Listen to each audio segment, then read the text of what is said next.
And we are live in 3, 2, 1. We are live now. Good afternoon, everyone. Myself, Dr. Vishal Dave, Medical Advisor at Intas Pharmaceuticals, based at Head Office, Ahmedabad. I would like to welcome you all for this Symbiosis series webinar first. It is association between the Foxy Perinatology Committee and the Bhopal Obstetric Gynec Society. The topic of today's webinar is multiple gestation. I would like to introduce the convener of this webinar, Dr. Monica Singh, Madam. She is Professor, Allen Medical College, Bhopal. She is Consultant Reproductive Medicine, Bhopal Fertility and Endoscopy Center. She is Vice President, Bhopal Obstetrics Gynec Society, and she is Vice President of Bhopal Menopause Society. I would like to hand over the session to you, Madam. Thank you, Dr. Vishal. And at the outset, I welcome warmly Dr. Chinmay Rath, who has consented so graciously to extend support of Foxy Perinatology Committee to collaborate with Bhopal Obs Gynae Society and present this important webinar on a very crucial topic in today's obstetric practice, that is multiple gestation. And just one thing I would like to say, the name we chose Symbiosis was because it signifies, though it's a biology term, it signifies the relationship between two groups or two types of people who are mutually beneficial to each other. So I thought Symbiosis, if we want to carry on the series with different committees of Foxy and different stalwarts in India, Symbiosis would be a very nice term. Now, perinatology, I also was a little confused as to perinatology and the current concept, because what we studied in our PG days was different, but now it is actually maternal fetal medicine and caring for the mother from preconception till after delivery, caring for the fetus, caring for high-risk obstetrics, and basically looking for a favorable and the best outcome that we as a team can offer. Multiple gestation is the topic of today's webinar, which is so relevant because multiple gestation, I read, has increased almost 70% in the past 2-3 decades. And this is predominantly due to the introduction of ART as a method of conception. Because ART at one time was developing, it was not within the reach of so many individuals and couples. But now assisted reproduction technologies are available even in level 2 cities, level 3 cities. So the reason why multiples are multiplying is because every ART specialist wants to give a positive result. In that desire to give a positive result, sometimes more embryos are transferred. So I just did embryo transfers this morning and they were scheduled on a Sunday. I could not avoid.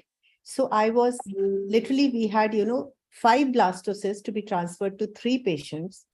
So we were actually, with very great apprehension, I transferred 2 blastocysts to the patient number 1 because she was, a little elderly and all that.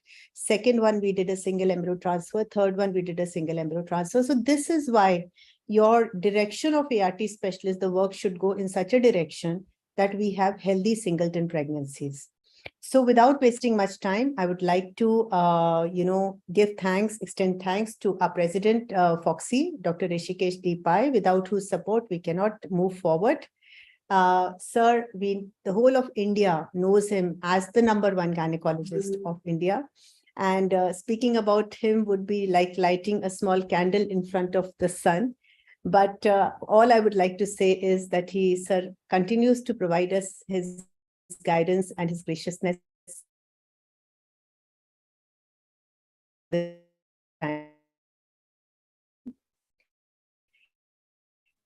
Next, I would like to thank Dr. Madhuri Patel. Can we change the CV? Dr. Madhuri Patel is Secretary General Foxy. And I think I have given her a reminder to Madam. She might join us in a short while. Madam has got brilliant credentials to her credit. And apart from being Secretary General Foxy, she is a great clinician and she has edited Yogi. She has worked in the renowned Wadia Hospital, Mumbai, Consultant Police Hospital, St. Elizabeth Group of Hospital, and she has also held the post of Professor in HOD OBGY at ISIC PGIMSR MGMH Mumbai. Madam is a very humble human being. And I remember when I started voting for Foxy elections, the president elections, I started voting at 8 a.m. and my link was not working. I called her. I just put a mail in Foxy official mail and she called back that Dr. Monica, don't worry, your link will start working. Welcome, madam. Next, I would like to thank Dr. Yashodhara Pradeep. Madam is Vice President Foxy 2022-23, and she is Professor and Head OBGY, DRR MLIMS Lucknow. I think it's RML Hospital Lucknow. It is Dr. Ram Manohar Lohia Institute of Medical Sciences. Yeah. Yes, it's RML, which is a very, very renowned institute. She's a senior professor, King George Medical University. And she's also been a chief editor of JMH with a teaching experience. She's a teacher of teachers with a teaching experience of more than 35 years. She's held the prestigious post of President, Lucknow OBGY Society, Lucknow Menopause Society, Vice President IMS, and the list goes on. Welcome, ma'am, and thank you for this opportunity given to us. Next, it is my extreme pleasure to welcome Dr. Chinmay Rath. And I remember about 3 weeks back or a month back, probably I call madam just to do it with her. And imagine I started doing with Foxy Perinatology Committee because madam gave me a thumbs up totally. She is Director, Resolution Fetal Medicine Center and Research Institute, Senior Consultant, Fetal Medicine, Yashoda Hospitals, Hyderabad, and Chairperson, Perinatology Committee of Foxy 21-24.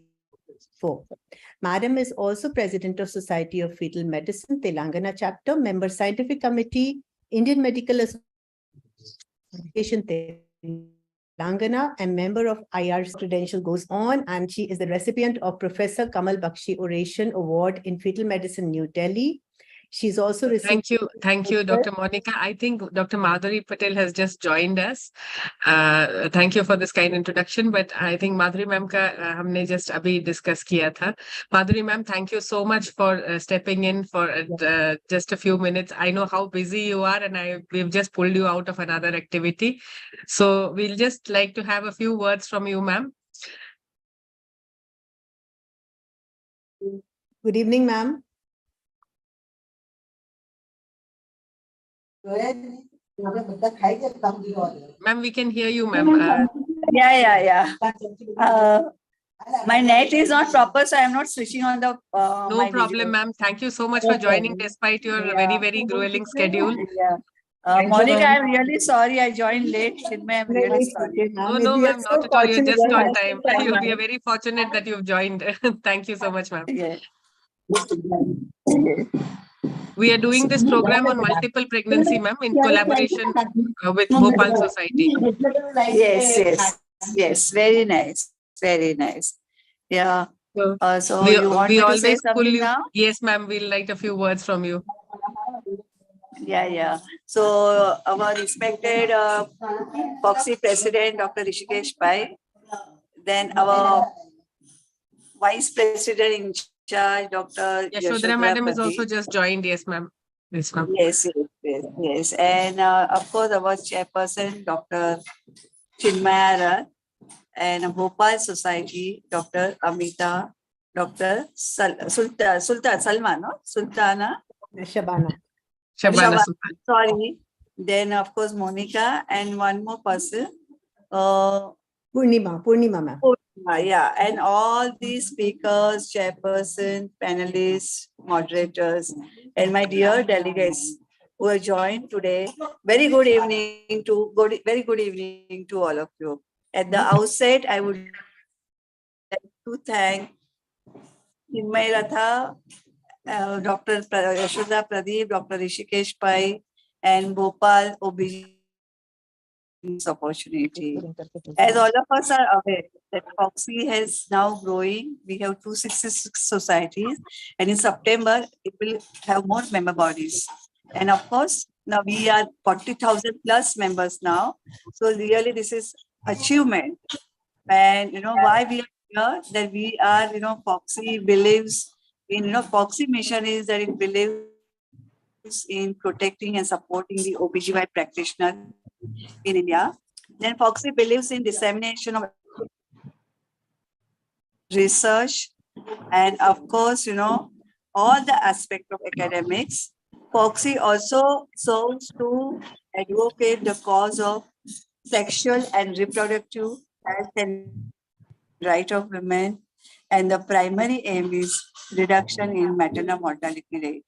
I'm very happy to share that our national maternal mortality rate has reduced to 97 per 100,000 live birth, which is not only we have achieved not only because of the government policy, but also because of our Foxy organization, our Foxy. And of course, you all are, part of it. You are playing very important part because you are grassroots level workers. And all this has combined and reduced the maternal mortality rate. Foxy has also realized that many, there is a 30, 60, 90 problem. Means even though we have reduced the maternal mortality rate, 97 per 100,000 live birth. However, still our mothers are dying, 30,000 mothers are dying per year. 60,000 are dying because of the cervical cancer and 90,000 are dying due to breast cancer. So our mission is also now we have added that preventive oncology and elimination of cervical cancer. All these societies are doing excellent work. All the committees are doing excellent work, and I congratulate them for the same, that we are here to improve the woman's health. Now, today's topic, multiple pregnancy.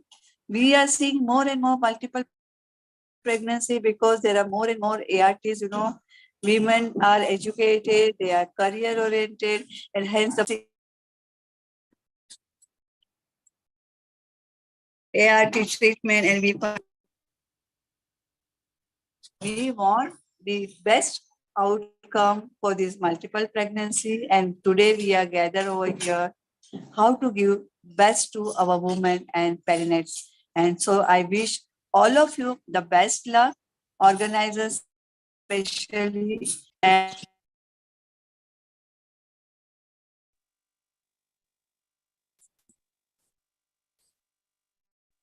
to enlighten us on this topic. And we will definitely petify all the gynecologists and obstetricians day-to-day practice to benefit the women. So at the end, I would like to quote Nelson Mandela: education is the best weapon when used can change the world. So dear friends, let us use this education to update our knowledge and give the best to our women to reach our sustainable development goal of maternal mortality reduction less than 70 by 100,000 live birth by 2030. Thank you once again for giving me this opportunity. Thank you. Thank you so much, ma'am. And you are our pride, being the first woman Secretary General of this massive organization, which now, as you said, is more than 40,000 members and 266 member bodies.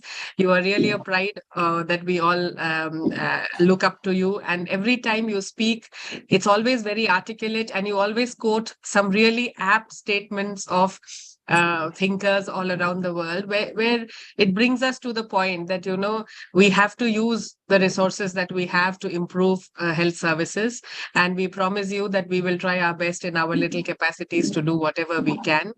Once again, on behalf of the Perinatology Committee and the Bhopal OBG Society, I really thank you from the bottom of my heart for joining in. I know how difficult it is, ma'am. It's not an easy job to be the Secretary General of Foxy. And despite that, you made time for us. Thank you so much. Now, apart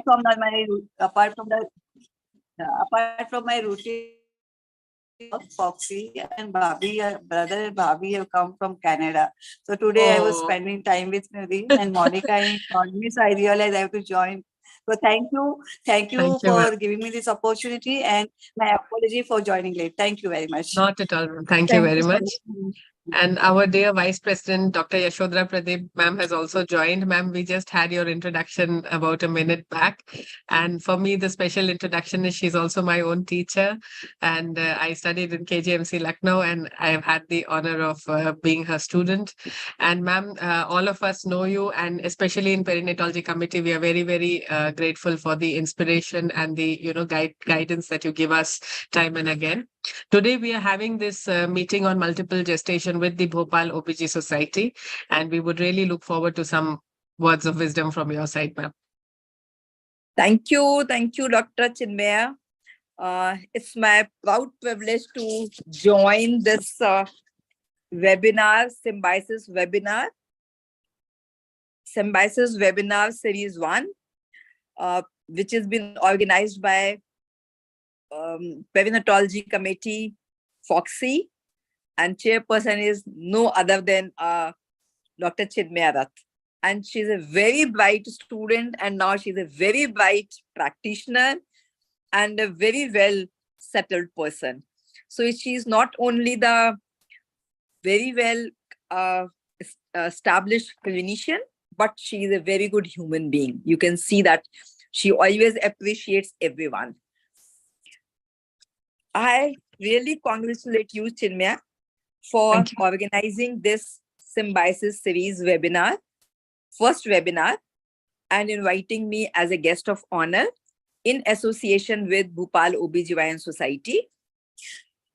I understand that I would like to say thank you to Dr. Amita Srivastava, President, Bhopal Society, Dr. Shabana Sultan, Secretary of Bhopal OBGYN Society, and Dr. Monica Singh, Vice President from Bhopal OBGYN Society.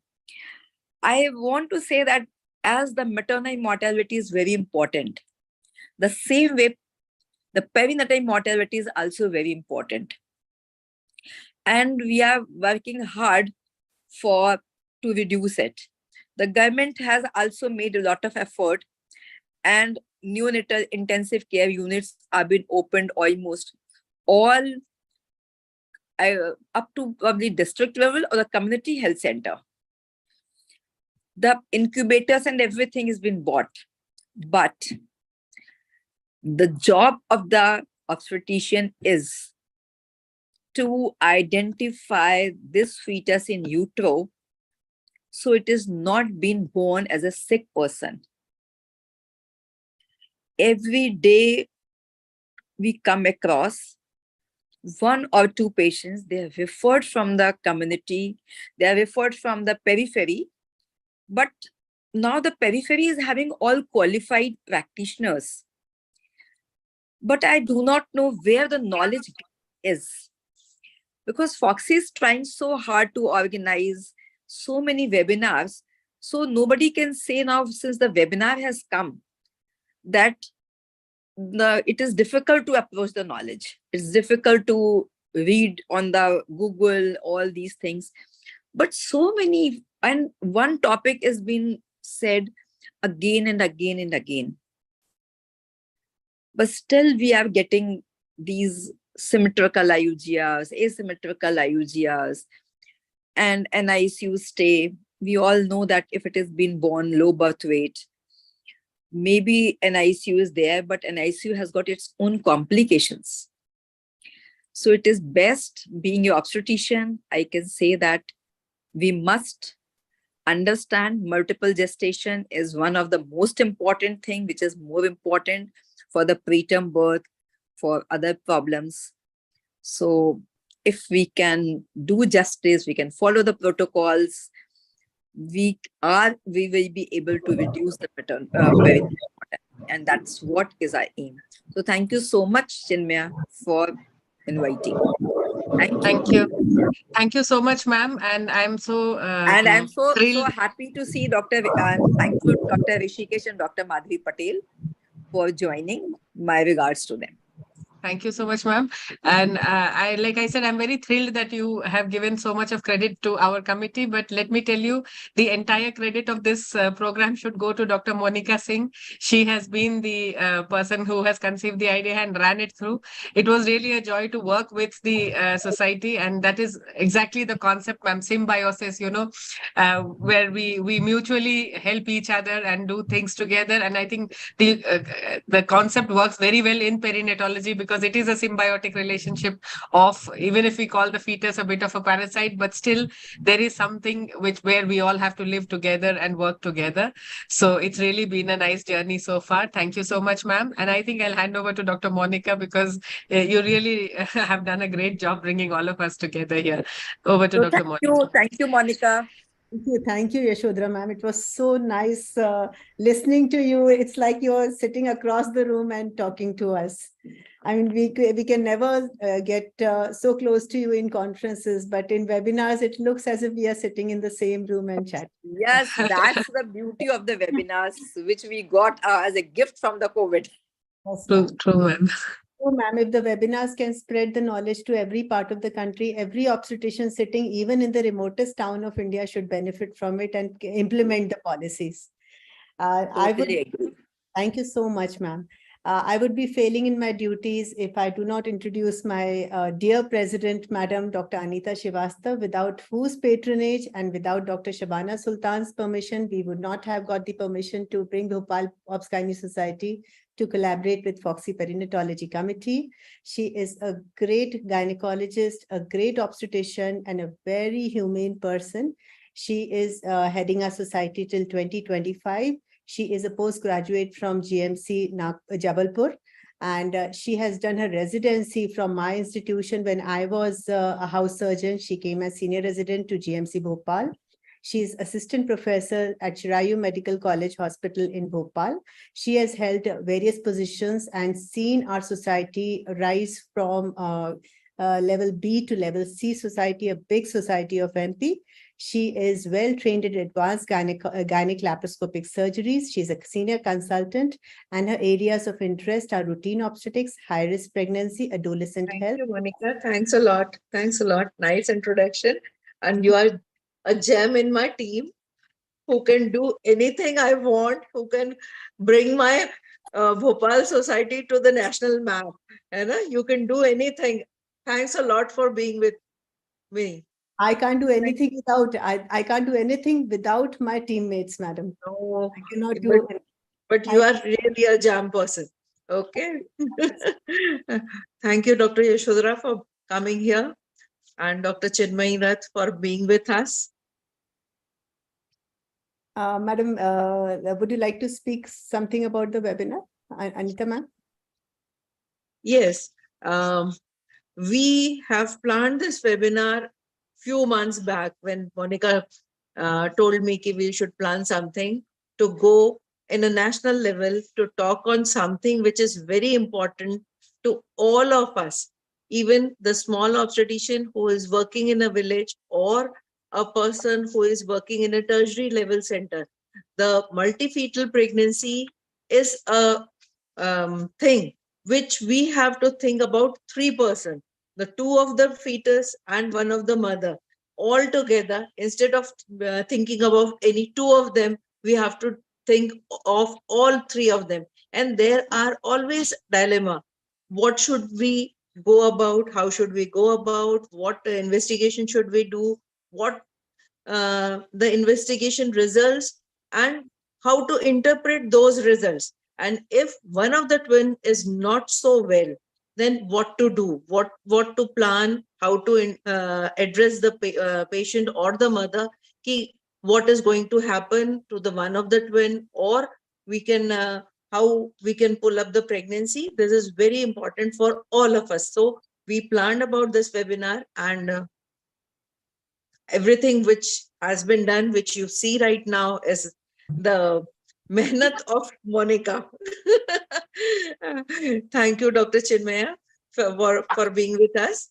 And Thank you so much. hand over the mic again to Monica. Thank you so much. And I would also like to thank my secretary, Dr. Khan. She is also a great clinician, and she is one of the stalwart workers in the Government Medical College of Bhopal. She has published several papers. She is a team member of PPH Bundle along with Sevagram. She has held various posts in Bhopal OBGY Society, is a part of the international project with Harvard University. She is very much interested in gynec oncology, high-risk pregnancy, and does master training of cervical screening program. Welcome, Shabana. She's on a vacation, I think, but she might join. Next, yes, Didi. Thank you so much. Thank you so Shabana, much. would you like to Good speak night. a few words, dear? Would you like to speak a few words? Yes, the topic of today's webinar is actually very fruitful in enlightening us about the intrapartum, postpartum management, and it's just a dilemma that what to do for every obstetrician. And we are very much fortunate to have Madhuri ma'am, Yashodhara ma'am, and Chinmay ma'am, and it's all efforts of my senior, Dr. Monica Didi, my dear Monica Didi, and I'm learning lots of many things from you. My net is not proper, so I'm not opening my video. Thank you. Thank you so much. Thank you so much, Shabana. And next, we actually now formally start our program by inviting chief guest, Dr. Nilesh Taral sir, professor and head OBGY, and also the deputy superintendent, the great MY Hospital and MGM Medical College, Indore. Sir did MS. Welcome, Nilesh sir. I know you were very busy today, but still he was gracious to join. Thank you. Thank you so much. He did his MS in 1990. He has been national faculty in AICOG since 1993, a 28 years massive experience in UG-PG teaching, 2 years in Mumbai in the Tata Cancer Nair Hospital, throughout a gold medalist in MBBS career, awarded the CS Dawn Prize for Best Paper Presentation, Pfizer's prestigious award for MCH services in the state of MP. He has had more than 50 publications, contributed chapters to more than 10 books, and I think MP is now going for that Hindi Prakosht, where every textbook is being translated to Hindi, the first state in India. State in the country. Yes, sir. Yes, sir. He is the National Clinical Mentor of IAPS, President Indore Obs-Gynae Society. He has chaired several great international and national conferences with special interest in imaging, oncology, male subfertility, and critical care obstetrics. Sir, as already I had told you, he's been the superintendent in charge of Kalyanmal and MTH Hospital Indore. And we welcome you, sir, to bless our program. Thank you so much. Can we have a few words? Thank you very much, Monica. Thank you. Good afternoon. Dr. Chinmay, I have never met you, but we are just online now. All regards to Dr. Pradeep, madam. We were together at Lucknow and many of the conferences. Even when I was president with the Indore Society, we had 2-3 webinars online. Because of the COVID, we had all online teaching programs. And Monica, when she called me, we had a university meeting basically running now also because of the results being pending for the postgraduates. And they had planned at 4:30. I said, no, I'll log in. It's a very beautiful subject, I should say, very important not only for perinatal mortality and all, but even the maternal mortality side, because we all know twins and multiple pregnancy, that pregnant women is posed with problems of postpartum hemorrhage and requirement of blood transfusions, requirement of cesarean section more, and lot of added problems of pulmonary edema because of fluid infusion if you're doing, or tocolytics if you're using, that has to be ordered, given with some guidance and with justification, and lot many things which come up with multiple pregnancy. And nowadays we are getting triplets also, we all know, because of ERTs and all. And the outcome many times is not that good, like madam said rightly. NICUs are coming up, but then we don't have that many skilled, I should say, neonatologists still in Indore also, if we count, or in Bhopal or in the state of Madhya Pradesh. And overall, the neonatologists basically are less. They are mostly pediatricians like MD, or they have done DNB. But neonatology or specialization only in iris neonates are not that many as we require. So that in the committee can be enrolled, that we should have more such super specialists in pediatrics, which can add up to the management of such sick babies. And thanks, welcome to Anita also as president. She not welcome, we are all from the same state and we are all family. And Dr. Vandana Bansal, who will be conducting the program. I wish success on a very important topic, and we take out some, after this webinar, a take-home message for all of us as pediatrician, gynecologist, obstetricians, like how help we can do in decreasing maternal mortality, morbidity, or perinate and mortality, and how well we can inculcate neonatologists and other nursing staff training, also very important to bring down this rates of sick babies being managed. Thank you very much, Monica, once again, and all the best for the webinar. Thank you, sir. Thank you, sir. Those were great words from a medical teacher. We can expect that vision from a medical teacher. Thank you so much for blessing us, sir. And looking for your support in future also. Next, I would like to invite our guest of honor. Dr. Purnima, has Madam joined? Vrinda Madam. Yes, Vrinda Yes, Madam. yes. Hello. Hello, Monica. I'm there. Good evening, ma'am. Good evening, ma'am. Good evening. It's my proud privilege to introduce Dr. Vrinda Joshi as a guest of honor. Who would be a better person to be the guest of honor than the HOD and the professor of one of the largest and busiest and the oldest government medical colleges of the state. When I took my daughter for admission to GRMC Gwalior in 2018, 31st August 2018, I read the board in front of GRMC that this college was founded before independence. It was like we got independence after GRMC was made. That is the time I told my daughter, you should be proud to be a GRMCite. Madam is professor and HOD GRMC Gwalior. She has published the following thesis, which has been published in reputed international journals: use of amnio infusion in IUGR, role of micronutrients in PIH, and ultrasonography in gestational age estimation. She has trained in oncosurgical urogynecology from Tata Memorial Hospital, Mumbai, and she's received endoscopy training from Wadia Hospital, Mumbai. So Madam has received these fancy trainings, which we are doing today. So ma'am, hats off to you. I mean, you were well ahead of your times. She's skilled in performing colposcopy, transvaginal sonography, trained in basic endoscopy and USG, regularly using in infertility and BADH treatment and sterilization operations. She's also took training in human seminology from ICMR, advanced infertility from all the leading setups of India. She is the recipient of the Young Scientist National Award at AICUG Pune 1996.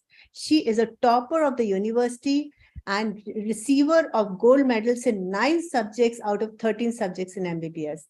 Madam, she has received numerous accolades for presenting research papers in local and national FOXI and AICOG conferences. We are so honored to have you, ma'am. A few words from you, Vrinda, ma'am. Yes, Dr. Monica, it gives me immense pleasure to be a part of this very, very interesting topic and session which you are organizing.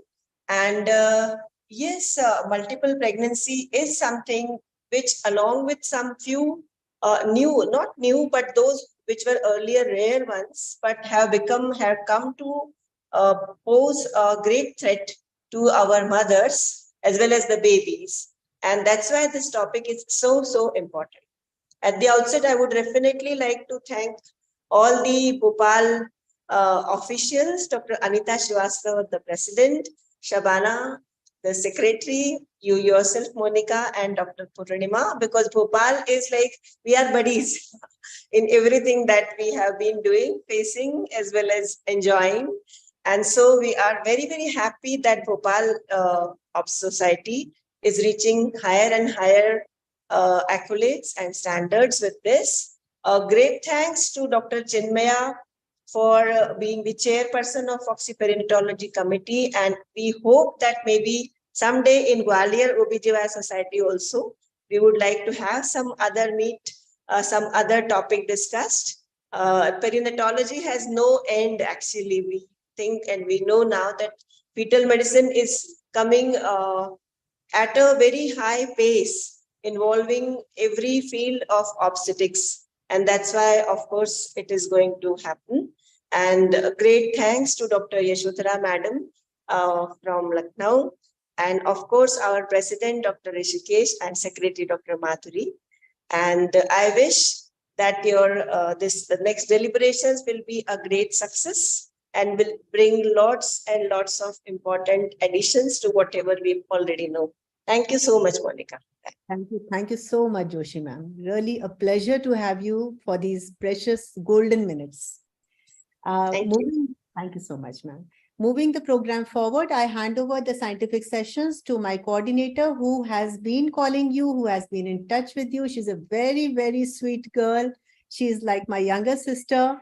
She is a brilliant alumnus from Lady Harding, MAMC Delhi, recipient of several awards, has presented papers when she was training in AIIMS, when she was working in AIIMS Bhopal. She's a fellow of a 100-bedded hospital in Nagpur, Omega, and she has moved to Bhopal as the gynecologist and ERT specialist in one of the biggest corporate setups of Bhopal. Welcome, Purnima. Please carry your sessions forward. Thank you. Thank you so much, ma'am, for your kind words. So I would like to take the session forward.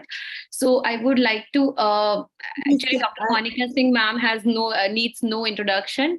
Purnima, we skip this, please. Next week. Ma'am, just few words about this series and your efforts, which I want that everyone should know, because I think you're the main person who has taken this series, Symbiosis series into action. So I want to thank Dr. Monica Singh, ma'am. This Symbiosis series is completely a well-thought and well-planned series of webinars by ma'am. Her vision is to provide best of the obstetrics and gynecological services to women and also update the knowledge of postgraduates in the field by conducting such online webinars. For this Symbiosis series webinar, Bhopal Obs and Gynae Society has collaborated with prestigious Foxy Perinatology Committee, which is headed by Dr. Chinmay Ratha ma'am, and under her leadership, this committee is doing fantastic work in maternal fetal medicine with the aim of providing best care to mother and fetus right from conception till delivery. So we welcome you all with open arms to the first webinar of the Symbiosis series. Thank you, everyone. So I would like to take the session forward. Can we have the CVs? For chairing our first session, I would like to invite the chairpersons. Our first chairperson is Dr. Madhuri Chandra ma'am. Ma'am is former professor, OBGY, Gandhi Medical College, Bhopal, ma'am is president, Bhopal Menopausal Society, member ICOG Governing Council, chairperson HIV AIDS Committee, Foxy, and president MPOX Research and Public Welfare Society. Ma'am has been awarded with so many awards and has various publications and various chapters in books, having a special interest in high-risk pregnancy and labor, social obstetric, and adolescent health. So I welcome you, ma'am. Thank you. So our next chairperson is Dr. Anita Srivastava, ma'am, President Obs and Gynae Society of Bhopal, and is an alumni of GMC Jabalpur. I welcome you, ma'am, on this platform. Yes, thank you, ma'am. Our next chairperson is Dr. Manisha Jan, ma'am. Ma'am is Treasurer, Bhopal Obs and Gynae Society, Executive Member of MP AGOI, Organizing Member of MPOC Bhopal, ISAR Bhopal, and life member of various societies, faculty at many national and state conferences, consultant Tiny Feet IVF Center, professor of Obs and Gynae Medical College and Research Center Bhopal, has been awarded many times and has many publications with teaching experience of more than 15 years. I welcome you, ma'am, on this platform. Thank you, dear Purnima. Thank you so much. So I would like to hand over the session to the chairperson for introduction of our speaker. Dr. Madhuri, ma'am. Okay. Thank you, Dr. Purnima. And it's a pleasure to introduce Dr. Chinmay Ratha. First of all, hello to my old friends, Dr. Yashodhara, Vrinda, and Nilesh. I hope you all are doing well. And we have the CV of Dr. Chinmay up here. She's we can go forward because already they've done it. I would like to tell a few words about you. We'd like to hear from you about the topic. Okay. Director Resolution Fetal Medicine Center and Research Institute. And she's the chairperson of the Foxy Perinatology Committee. She's also the president of the Telangana chapter of SFM and a member scientific committee of IMA. Okay, what we need to know is that she's an approved trainer in India for fetal medicine. okay, and has published 2 books, one on fetal medicine and another one for the young colleagues of ours on SBAs and EMQs for MRCOG type part 2. She's got lots of awards. I think you can see all of them up on the screen over here, to mention a few: Dr. Kamal Bakshi Oration, Shirodkar Oration, GCC Award for Excellence in Healthcare, Abdul Kalam Award, Rajat Rai Fetal Medicine Award, Wonder Foxian, etc., etc., and has published lots of papers, got lots of prizes for them, presented papers, got prizes, and has published lots of chapters also. So go ahead, Doctor. Thank you so much, ma'am. Thank you very much for that very kind introduction. The thing is, we have been working in this field for some time, and it really is very satisfying that now we have so many of our seniors looking forward to sessions in perinatology, because at the end of it, we all have to reach somewhere with these little babies, whether they come through ART or they come through natural conception. The incidence of multiple pregnancies is increasing.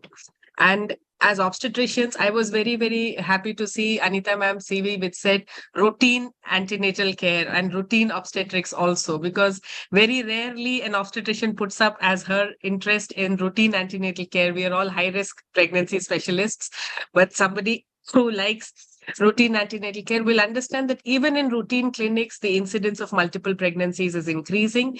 And therefore, what every obstetrician should know about this is what we have. So we all understand, common sense says that multiple pregnancy is a problem of too many. Whatever was designed for a certain number of entrants, we have too many, just like, multiple pillion riders. So Dr. Anita just said we have to think about 3 people in the last session when she was introducing. So I think you were referring to the mother and the 2 fetuses at the most. But if you think of it, madam, fetuses could be 3 or more than that also. And also the other family members, you have to constantly explain to them what's going on, and then the obstetrician herself becomes the other afflicted person in a multiple pregnancy, whose priority may be 7, 8, 9, depending on how many more people she has attended in this multiple pregnancy. And therefore, every obstetrician has to be aware that many things can go wrong in a pregnancy with multifetal pregnancy, and the maternal complications are well known to obstetricians. There is high incidence of gestational diabetes, PIH, preterm birth, labor issues, as sir was just saying, PPH, even operative delivery. But it's the fetal issues which we thought we will concentrate on this program, because there are some fetal issues which will again alert the obstetrician that I need to look at this pregnancy in a different way. And therefore, what every obstetrician should know while taking care of a multifetal pregnancy, the perinatal perspective is what we are presenting here. So the first and foremost thing is about dating a multifetal pregnancy, because what we all know, early pregnancy scan, you get a CRL and you date the pregnancy based on the CRL. Now, if there is multiple pregnancy, there can be sometimes discordant CRL. You might have 2 babies with 2 different crown rump lengths given at that time. And then the question is, how do you date the pregnancy? Please do not accept reports where, the scan person does 2 sheets, twin 1, EDD, 26 November, twin 2, EDD, 4th December. You cannot deliver the 2 babies on 2 different days. So there has to be a composite gestational age given to that pregnancy. And that's the first and foremost lesson that has to be obtained, because many of you rely on other people to do your ultrasounds, and you get reports of twin A separately and twin B separately. Some ultrasound centers charge twice for twins, so they give you 2 reports to make the patient happy. But that doesn't solve your problem, because you have to have 1 gestational age for the entire pregnancy.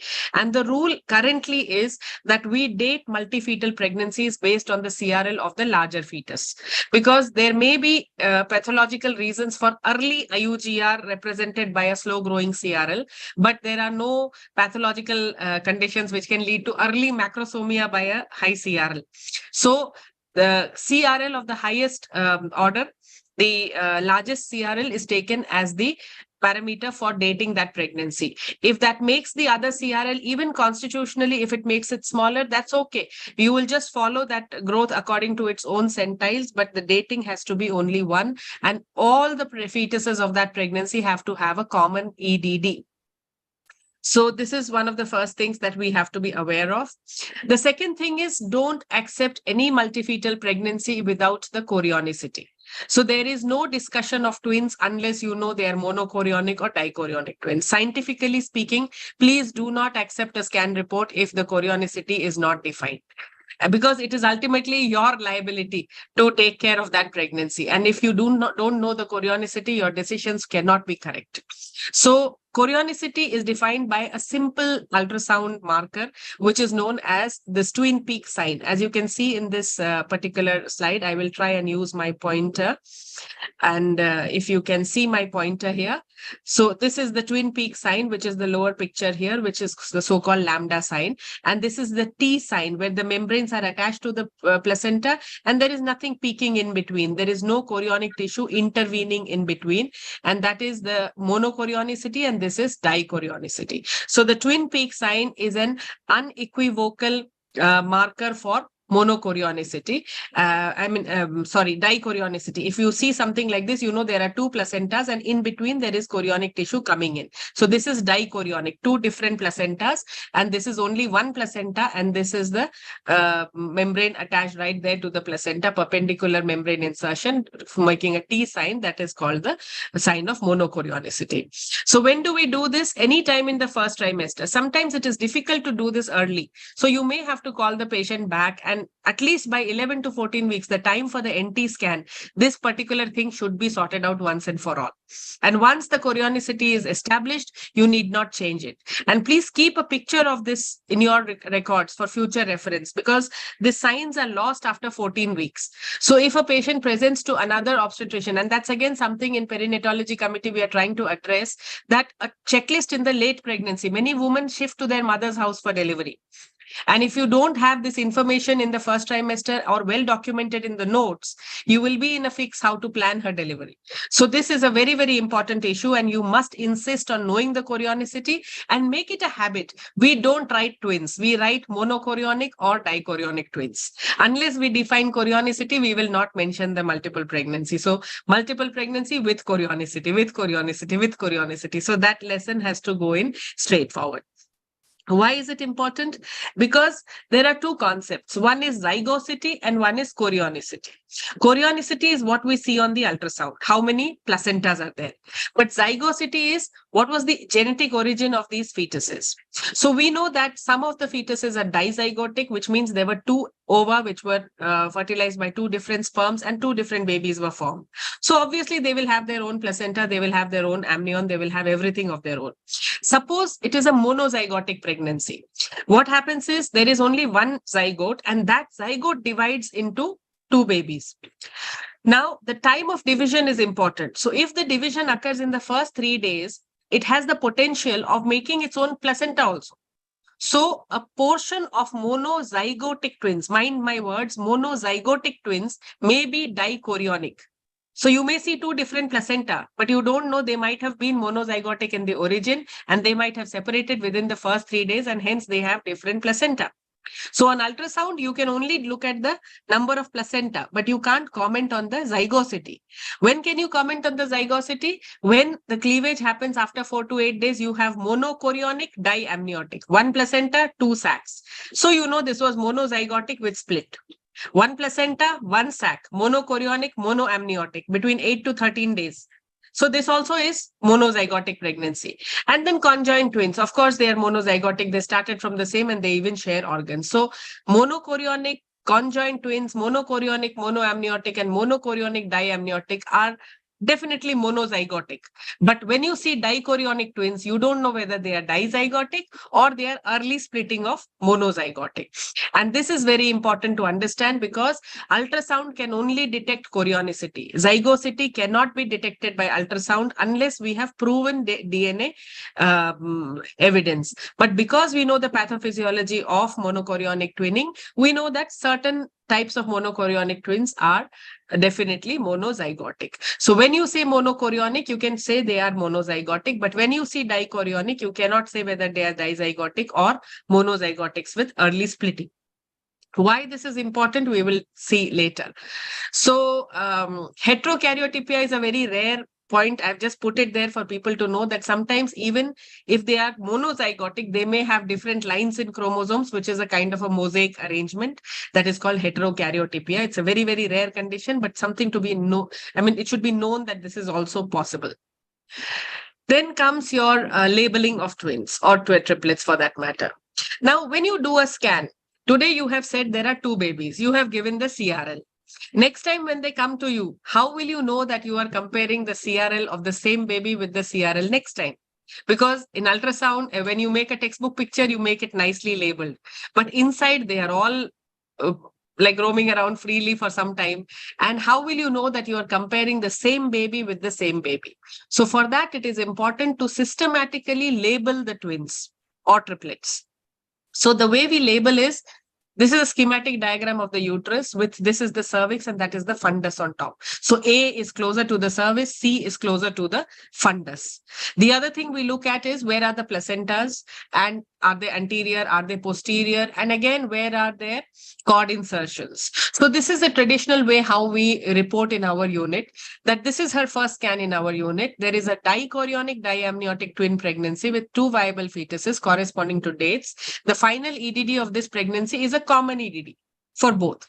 Now, twin 1, the placenta is anterior and high. High means it is not in the lower segment. Placenta anterior high, lower cord insertion, fetal growth normal. Twin 2, placenta anterior fundal, higher cord insertion, fetal growth is less than whatever is supposed to be for period of gestation, with 24% discordance between the twins. So you get all that information in your report, and that is expected in an ultrasound report, because without that, you cannot make sense. And you won't be sure that the same baby is being compared to the same baby. Otherwise, each time the growth profiles will be confusing. So systematic labeling of multifetal pregnancy is also very important. And this labeling has to be consistent. Every time the patient comes, we need to report it in the same way, that this was twin 1, which was the one which had an anterior placenta, which was the one which had lower cord insertion. And we are continuing to do the biometrics symmetrically for this particular baby. Then the other dilemma in multiple pregnancy is how to do risk assessment for chromosome abnormalities, because each baby is supposed to have its own set of chromosomes. Now, if you do a pregnancy-based assessment like maternal serum biochemistry, how will that represent the chromosomes of both the babies? Because that is a pregnancy-specific marker. So it might be confusing, because one baby may be contributing different kinds of hormones, the other one might be contributing different. So how do we read maternal serum biochemistry in multiple pregnancy? Vis-a-vis ultrasound, which is more straightforward, because ultrasound is fetus specific. So if one fetus has increased NT, of course, it shows some kind of problems. Now, is this how we look at twins screening, or what do we do? So we do the NT scan in this multiple pregnancy, like in singletons, we do NT for everybody. The problem comes if there is a discordant NT. One baby has normal NT, one baby has increased NT. What do we do then? Do we consider it as high risk or low risk? So again, the answer depends on chorionicity. So this is a monochorionic twin pregnancy. You see the chorionicity up there. There is a T sign. There is no twin peak sign. So this is a monochorionic twin pregnancy, and there is discordant NT. One baby has high NT and one baby has low NT. Now, suppose you only use the NT and created a risk assessment. One baby will have a high risk for Downs and one baby will have a low risk for Downs. That is theoretically not possible, because they would have originated from the same zygote. And now you have a different NT in both the babies. So what do you do? Because you know that this is a monozygotic pregnancy, because it is monochorionic, it is also monozygotic. So what you do here is you use the average of the NT of both the babies, generate one common NT for both the babies, and give the same risk of Down syndrome to both the babies. Because these babies have originated from the same zygote. You cannot give them different risks for Down syndrome. Why their NTs are discordant? 2 reasons. NT is a marker. It may be positive in some cases of Downs. It may be negative in some cases of Downs. So it can be just like that. Or it may be a sign of early twin-to-twin transfusion, or it may be a normal variation. So there could be discordant NT, but we don't treat discordant NT as individual marker in monochorionic. We treat the average NT as the marker for a monochorionic pregnancy. If it is a dichorionic pregnancy, same situation, then you give individual risks, because these babies we assume are dizygotic. We assume that dichorionics are dizygotic because when you look at chorionicity, you don't know.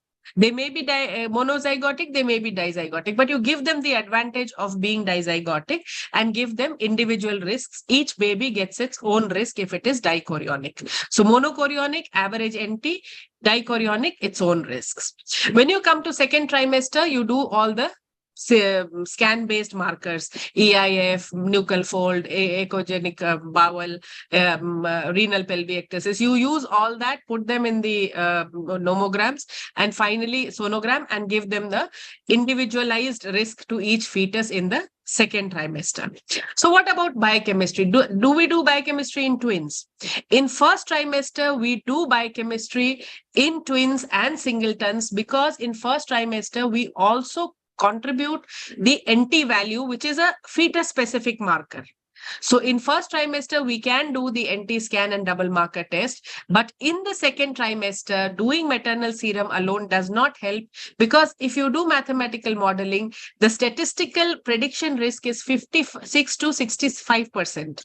And that is not a great performance for a screening test. So second trimester biochemistry in the form of quadruple marker, triple marker, pentamarker for twins and higher order multiples does not work.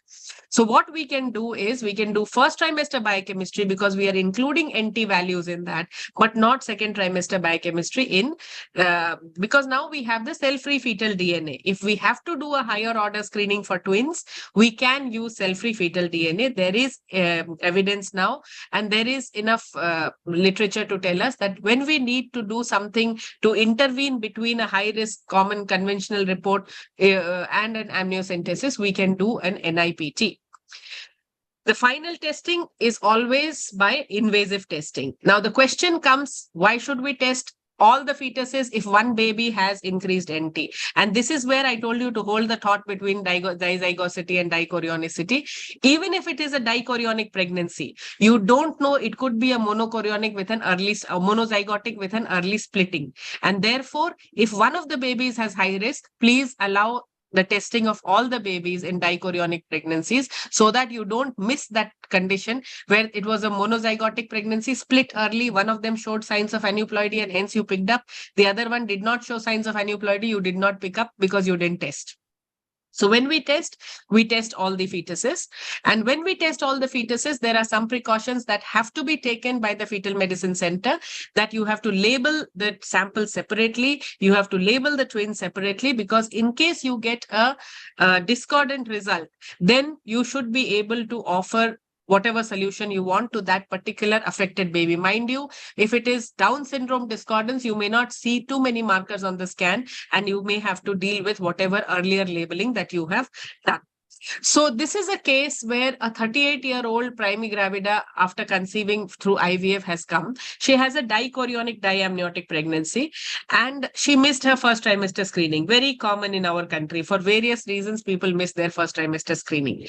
Now in second trimester, she has one EIF and one pelvic ectasis is one of the twins. So what should we do here? She has not had first trimester screening.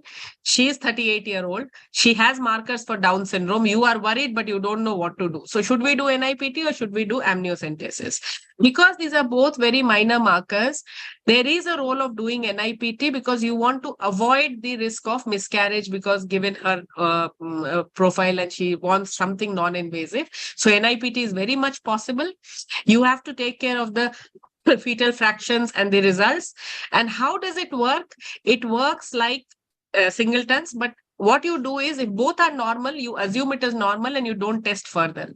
But if it is abnormal, both the babies undergo amniocentesis because it just helps you to rule out the possibility that any one of them could have Down syndrome. So the rationale is it helps you avoid two procedures. If it is normal, you don't need to do two procedures. But if it is abnormal, then you will have to do both the amnios. It will just be justified because at least one is likely to be positive in that scenario. For higher order multiples like triplets, quadruplets and all, it is all a scan-based risk assessment. We do not do biochemistry in these conditions. Even NIPT is a bit limited in higher order multiples. Many labs don't offer NIPT freely for triplets and quadruplets. So we have to do a scan-based assessment. So only by NT, and always listen to chorionicity. Then comes routine monitoring of the pregnancy. What do we do? It again depends on chorionicity. So if it is a dichorionic twin pregnancy, after doing your 12-week scan, from 20 weeks onwards, you do a 4-weekly assessment. And you look at anatomy, biometry, fluid volume, cervical length. And then in the weekly assessments, 4 weekly assessments, you look at the growth, fluid, and Dopplers. And take it to 36, 37 weeks to deliver. If it is a monochorionic twin pregnancy, mind you, after 16 weeks, 2 weekly assessments is mandatory. Because monochorionic pregnancies are at risk of different types of complications. So 2 weekly till 36 weeks and plan for delivery after 36 weeks. Now, when we do anomaly assessment, the first assessment of anomalies happens at the NT scan. The second assessment happens at the 18 to 20 weeks, that is the anomaly scan. And then we always do an echo in multiple pregnancies because both monochorionics as well as dichorionics may be at higher risk of congenital heart disease. Thereafter, whatever opportunity you get, every scan you try and look at the anatomy as much as possible because some things may not be seen. And if you see an abnormality in one of the babies, then it definitely affects the outcome of the whole pregnancy, increases the risk of perinatal problems and preterm labor. So if there is a twin with a discordant anomaly, one has to look at things very carefully. Every discordant anomaly may not be a problem. For example, this was one baby who had a ventricular aneurysm. You see, one of the ventricles is looking very odd. And it was one of the twins in the twin pregnancy. It was an IVF conception. And she went on. It was just a lot of counseling, lot of follow-up, but she went on. And the baby with the ventricular aneurysm also is doing well. Still now has not required surgery. So every time there is a discordant anomaly, do not get panicky. We have almost a 2 to 3 year follow-up of this particular case and things have been going fine. So every time we see an anomaly, we need not panic. When will we panic? When the anomaly is a lethal anomaly. Like this case, in a 12 weeks, you have a big encephalocele in twin fetus. And you know that this is not going to do well. Post-op prognosis is bad. If this was the only one fetus, you would have probably advised for termination. But now that it is a twin pregnancy, what we need to do is we need to work it up and, give them an option of a selective fetal reduction.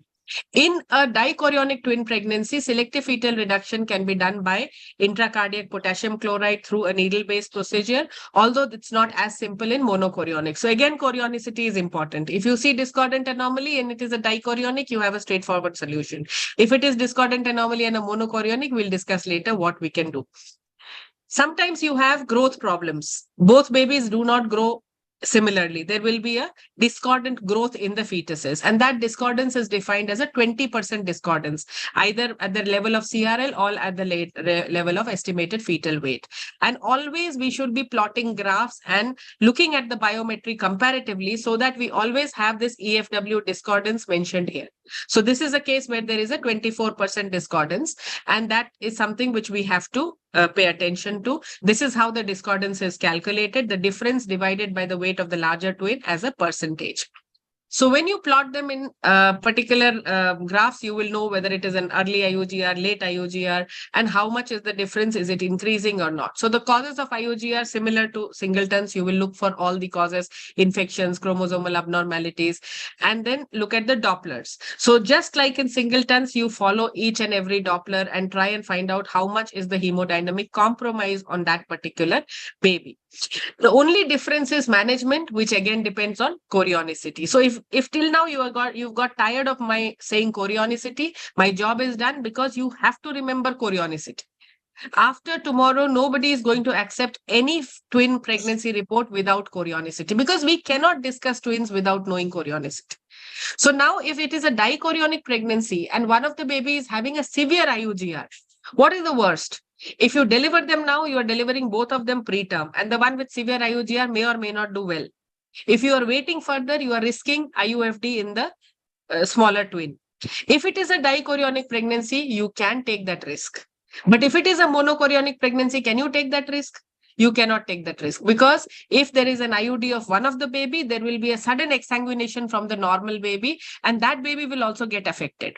So if it is a dichorionic pregnancy, you can take it further in the interest of the larger baby. But if it is a monochorionic pregnancy, you will have to intervene and either do a cord coagulation for the smaller baby or deliver both the babies as extreme preterms. So the decision of to deliver or to wait depends on the chorionicity, and we cannot take those risks in monochorionics. Monochorionic IUGRs are special. They have three different types. One where the Dopplers are normal, one where the Doppler is abnormal, and one there is intermittently normal and abnormal. You don't know whether it is completely normal or completely abnormal. And that also is a bad condition, because although it looks like it is intermittent, it may be better. There are AA anastomosis, artery to artery anastomosis in the placenta, and that can cause a lot of problems. So should you deliver or should you wait will be a conscious decision. Again, like Madam said, not only 3 people here, you have to talk to the family, you have to talk to neonatologists, you have to talk to so many people and take a combined decision on how you should manage selective IUGR in these pregnancies. So there are these tables. You can take a picture of this. This is a kind of very, very simplified method of how to manage selective IUGR in monochorionic pregnancies. And these papers are really available online, and all obstetricians should try and just make sense of it. It's very simple. The earlier the gestation, wait for the Dopplers to worsen. The later the gestation, even at early Dopplers, you can make a decision because you're not scared of neonatal problems. But if you are in a monochorionic pregnancy, don't allow an IUD. If an IUD is going to happen, then intervene by doing a cord coagulation or a laser photocoagulation of the placenta. The monochorionic placenta is very different. It has anastomosis within the placental vessels, so that there is exchange of blood between the two babies. And this can lead to twin-to-twin transfusion. This can lead to exsanguination of the babies. And therefore, if you have a monochorionic pregnancy like this, where one of the babies has a very, very severe abnormality, you cannot use potassium chloride because the circulations are interconnected. So here, if you have to do a selective fetal reduction, you will use something like a laser, an intrafetal laser, or a bipolar cord coagulation, or a radiofrequency ablation. Similarly, these are very common problems with monochorionics. This is known as TRAP, twin reversed arterial perfusion. Why obstetricians should be aware of this? Because many times the report you get is twin pregnancy with one IUD, because that other baby there is just a mass and it does not have a cardiac activity. So every time it is reported as twin pregnancy with one IUD. The problem happens when that IUD starts growing. So you get a report that IUD mass is also growing, and then you don't know what it is. But that is actually a twin reversed arterial perfusion, which is nothing but an acardiac mass, an amorphous mass, which is being pumped by this normal baby. And if it grows too big, like here you see the size has become too big. If it grows very big, it will have to be ablated. Otherwise, it will cause a heart failure in the normal baby. And in this particular case, we did a radiofrequency ablation, and the other healthy baby could go up to 30 weeks and finally deliver at 30 weeks. This is a monochorionic, monoamniotic twin pregnancy. As you can see, both the cord insertions are very close to each other. And when you go further, you see that one of the babies does not have a fetal head. That means this is a case of anencephaly. So one anencephaly and one normal baby in a monochorionic, monoamniotic pregnancy with both the umbilical cords so close to each other. So this is again another indication of doing a selective fetal reduction using non-pharmacological methods. And we did a radiofrequency ablation of the cord. And this baby finally delivered at full term, the 36-weeker, which was all healthy, and the other one, which is the reduced fetus, which will be there inside, but you can just see the fetus papyraceous later on. So this was another pregnancy where there was a suspicion of twin-to-twin transfusion syndrome. So twin-to-twin transfusion is when there is unbalanced AV anastomosis and there's a lot of fluid on one side and very little fluid on one side. So in this case, there was polyhydramnios on one side, but there was not like very severe discordance in both the twins. So we asked the patient to come back for a 2-weekly follow-up. But as is very common in our country, they come back after a long time. So after 26 weeks, she came back and there was again some changes, and there was a big mass in the chest of the baby. You see here, there was a big mass and the heart was shifted to one side. And that was causing the polyhydramnios. And this is a monochorionic, diamniotic pregnancy. So there was a lot of confusion at that point, and she was only 25 weeks. But we continued. This was identified as what is known as a cystic pulmonary airway malformation, and we continued the pregnancy expectantly. Gradually, this mass usually regresses. See, at 28 weeks, the mass started regressing, and then this one went on to full term, and she delivered the baby at about 35 weeks, 4 days, and both the babies were delivered, and one of the baby who had the mass underwent pediatric surgery. So these surgeries are done under thoracoscopic guidance, and they are generally very, very successful. It all depends on the experience of the surgeon, and that is why this is symbiosis. Not only the obstetrician, but also the neonatologist and the pediatric surgeon, all of us have to work together for a good perinatal outcome. And finally, the babies did well, and both the babies went well. They came back, they met us, and they were satisfied. So just because there are anomalies, just because it is a monochorionic pregnancy, obstetrician should not get very worried, because there can be a good outcome, and everything is not the typical thing that you expect. Like in this case, because there was a Leica disturbance, she was referred to us as TTTS, but this was not TTTS. And if you had done a laser for this patient, it would have not been the solution for her problems. So every problem is different. It needs to be identified correctly. Detailed counseling, a plan has to be made based on the possible outcomes, and multidisciplinary care is the key to everything. And that is why this whole concept of perinatology is so important, that we need to understand that in multifetal pregnancies, what is it that we can modify and what is it that we cannot modify. So we can modify the time of delivery, we can modify the method of intervention, we can modify the multidisciplinary care that we can give. What we cannot modify is chorionicity. If it is monochorionic, it is monochorionic. If it is die, it is die. You cannot change it. You cannot change the type of anomaly. You cannot change the cause of growth discrepancy and the risk of preterm labor.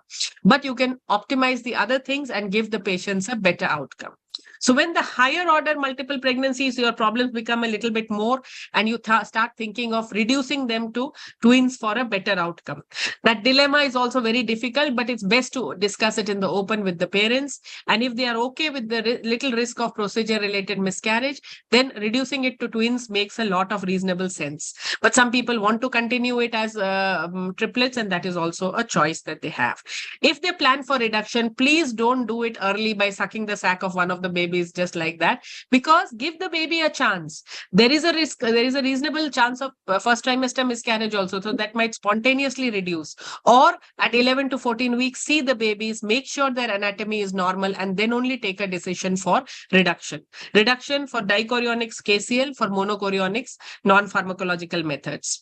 The other important thing is preterm birth, which all obstetricians know how to take care of, but always look for the cervical length. So any multiple pregnancy report, please look for a transvaginal cervical length measurement. If it is less than 25 weeks, consider methods like progesterone or cerclage, although both of them have limited evidence, but all obstetricians with their experience know how to manage it. So in summary, the fetal problems in multifetal pregnancies, what every obstetrician should know about is you have to identify these issues. You do not forget chorionicity. Screening for anomalies and aneuploidies has a special eye in multiple pregnancies. You should not forget that. Routine monitoring is also different depending on chorionicity. And specific monitoring when it comes to some complications is best done in a multidisciplinary setup. Ultrasound guided procedures may be needed. Screening for preterm birth is very, very important. So the use of ultrasound is very important, and therefore the way you look at ultrasound, I don't ask everybody to do their scans. It's not possible. You can't be an ace obstetrician and an ace ultrasound person and an ace neonatologist all at the same time. What you need is a good team.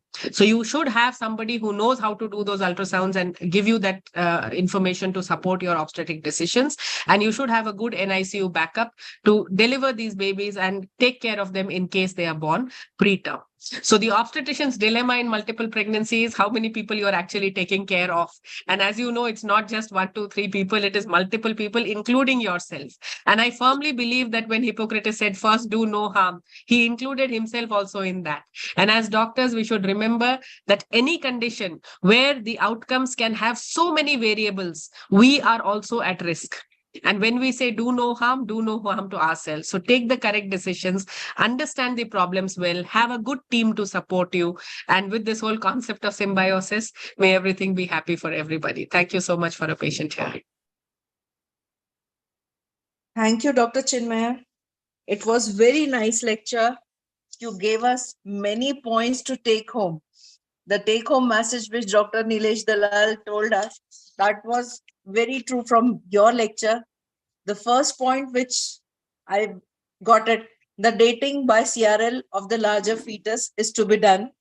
The chorionicity should be defined before 14 weeks.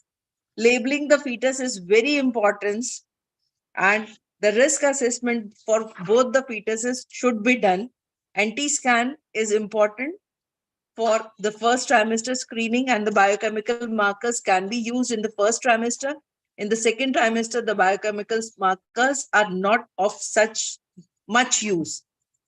We can go for NIPT for few patients. Routine monitoring is very important, and the way to fetal reduction and the preterm birth monitoring. These are the points we should take care. And thank you very much. Dr. Madhuri, madam, will you like thank you, Dr. Chinmay. That was very, very impressive. And I'm so glad I was sharing your session, because if I was not sharing, I may not have opened my laptop. So I'm so glad that I could hear your lecture. You've given such good take-home messages, and you've explained with your clinical cases exactly the situation and then the take-home message, and it's become so much more clear. So practicing obstetricians like me have had some points really clarified. Some doubts that we had have really been clarified regarding multifetal pregnancy. In fact, just now, very recently, I had a twin pregnancy referred to me from some periphery, and I referred to the fetal medicine. They were monochorionic diamniotic. They went up to the fetal medicine person, and maybe she did not explain exactly properly, and they came back to me, and I told them, no, one of the twins is an encephalic. It is better to go in for fetal reduction. You're just 13 weeks. You will stand a better chance of continuing up to term. This baby has no prognosis. And David James very reluctant to go in for fetal reduction, but ultimately did it. So maybe I'll be able to better explain things to them now after listening to your lecture. Thank you. Thank you. Thank you so much, ma'am. It is very wonderful, well explained. Dr. Chinmay, Yeah. Yes, may I ma'am. ask a question? Is there time enough? The chairpersons Hello, can this take is the Dr. decision. Vrinda. Yes, ma'am. Sure, Vrinda, you can always. Yeah.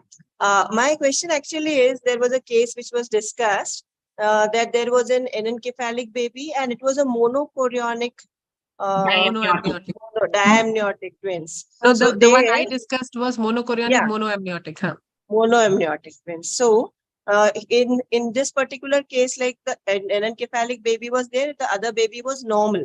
So this encephaly must have developed after the division, means after the fertilized egg or embryo has divided, then the other embryo which has developed in encephaly as a matter of the later mitotic divisions. That is how it must have. Yes. So that will be the way the vectoral sequence anomalies develop. So those are endpoint problems. Like after the genetic blueprint is made and the cells have divided, then those cells which are destined to become some parts of a particular organ, they do not become that part, and therefore those abnormalities happen. So in any monochorionic pregnancy where there will be discordance in the structural anomaly, the pathogenesis will be at an endpoint level. Yes, but one of the baby, means one of the fetus is hydatidiform mole, like molar pregnancy. Then we should not consider the other baby as normal, because it has to be So some if of it is the other form. true. So if it is a molar pregnancy, it will either be a partial mole or a complete mole. So suppose one of the pregnancies is a complete mole, then the other fetus is not going to be that affected. Whenever we have a coexistent molar pregnancy, we do a karyotype for the normal looking fetus. And we do serum beta HCG and keep looking at the placental mass. So if it is a complete mole and coexistent baby, the outcomes are better. And you just do a karyotype for the normal baby and continue the pregnancy. The outcomes are better. In a partial mole, there is a higher chance of, torrential bleeding, and sometimes, there it could be like the baby itself might be having some kind of a karyotypic abnormality. So it is a little more challenging. Very early onset PIH is known to be associated with these conditions. So again, it is a huge counseling session with the couple and you and the fetal medicine doctor. But a complete mole with a coexisting baby has a better outcome. But then they have to be diazygotic, isn't it? Because if they are True. monozygotic, then it will be the madam, same, in every condition, ultimately, there is a question, why do not we take LMP? Why do we take the weight of the baby? Ultimately, it comes down to good practice from day one. So if you're doing an embryo transfer, please note the date of embryo transfer and start dating the pregnancy from there on. If it is a natural conception, do an early scan at 6 to 8 weeks, establish everything. And as soon as you see one fetal heart, don't stop there. Go and see the other one. That is why these molar pregnancies are missed. Because the moment we see one fetal heart and one sac, we don't bother about the other thing. In early pregnancy scan, go see one sac, look for the other sacs, look for the adnexa, and then make sure that there is no coexisting other sac or heterozygous pregnancy, heterotopic pregnancy or anything like that. So it all comes down to good documentation, good scannings. Now, all of you obstetricians who want to do your own early pregnancy scans, please keep a picture. Just save a picture of your early pregnancy scan. Write down the numerical value of the CRL that you see at that point. I'm telling you, it will be of a lot of use later on too. Because if you just write FCA present, SLF 6 weeks, it doesn't help. Whether it was 3 millimeter, whether it was 4 millimeter, whether it was 4.2 millimeter makes a difference. And similarly, if you have seen something odd at that time, you will keep an eye and see that at 10 weeks, you will diagnose this very early that it is a dyschorionic pregnancy with one molar entity. So it's not very difficult, madam. The problem happens is we are all seeing patients in stop gaps. Yes. That continuity of care is not happening. Patients also keep shifting from doctor to doctor, and everybody has a different method of doing things. We should learn to do things in a standard manner and document everything correctly. We will not have problems then.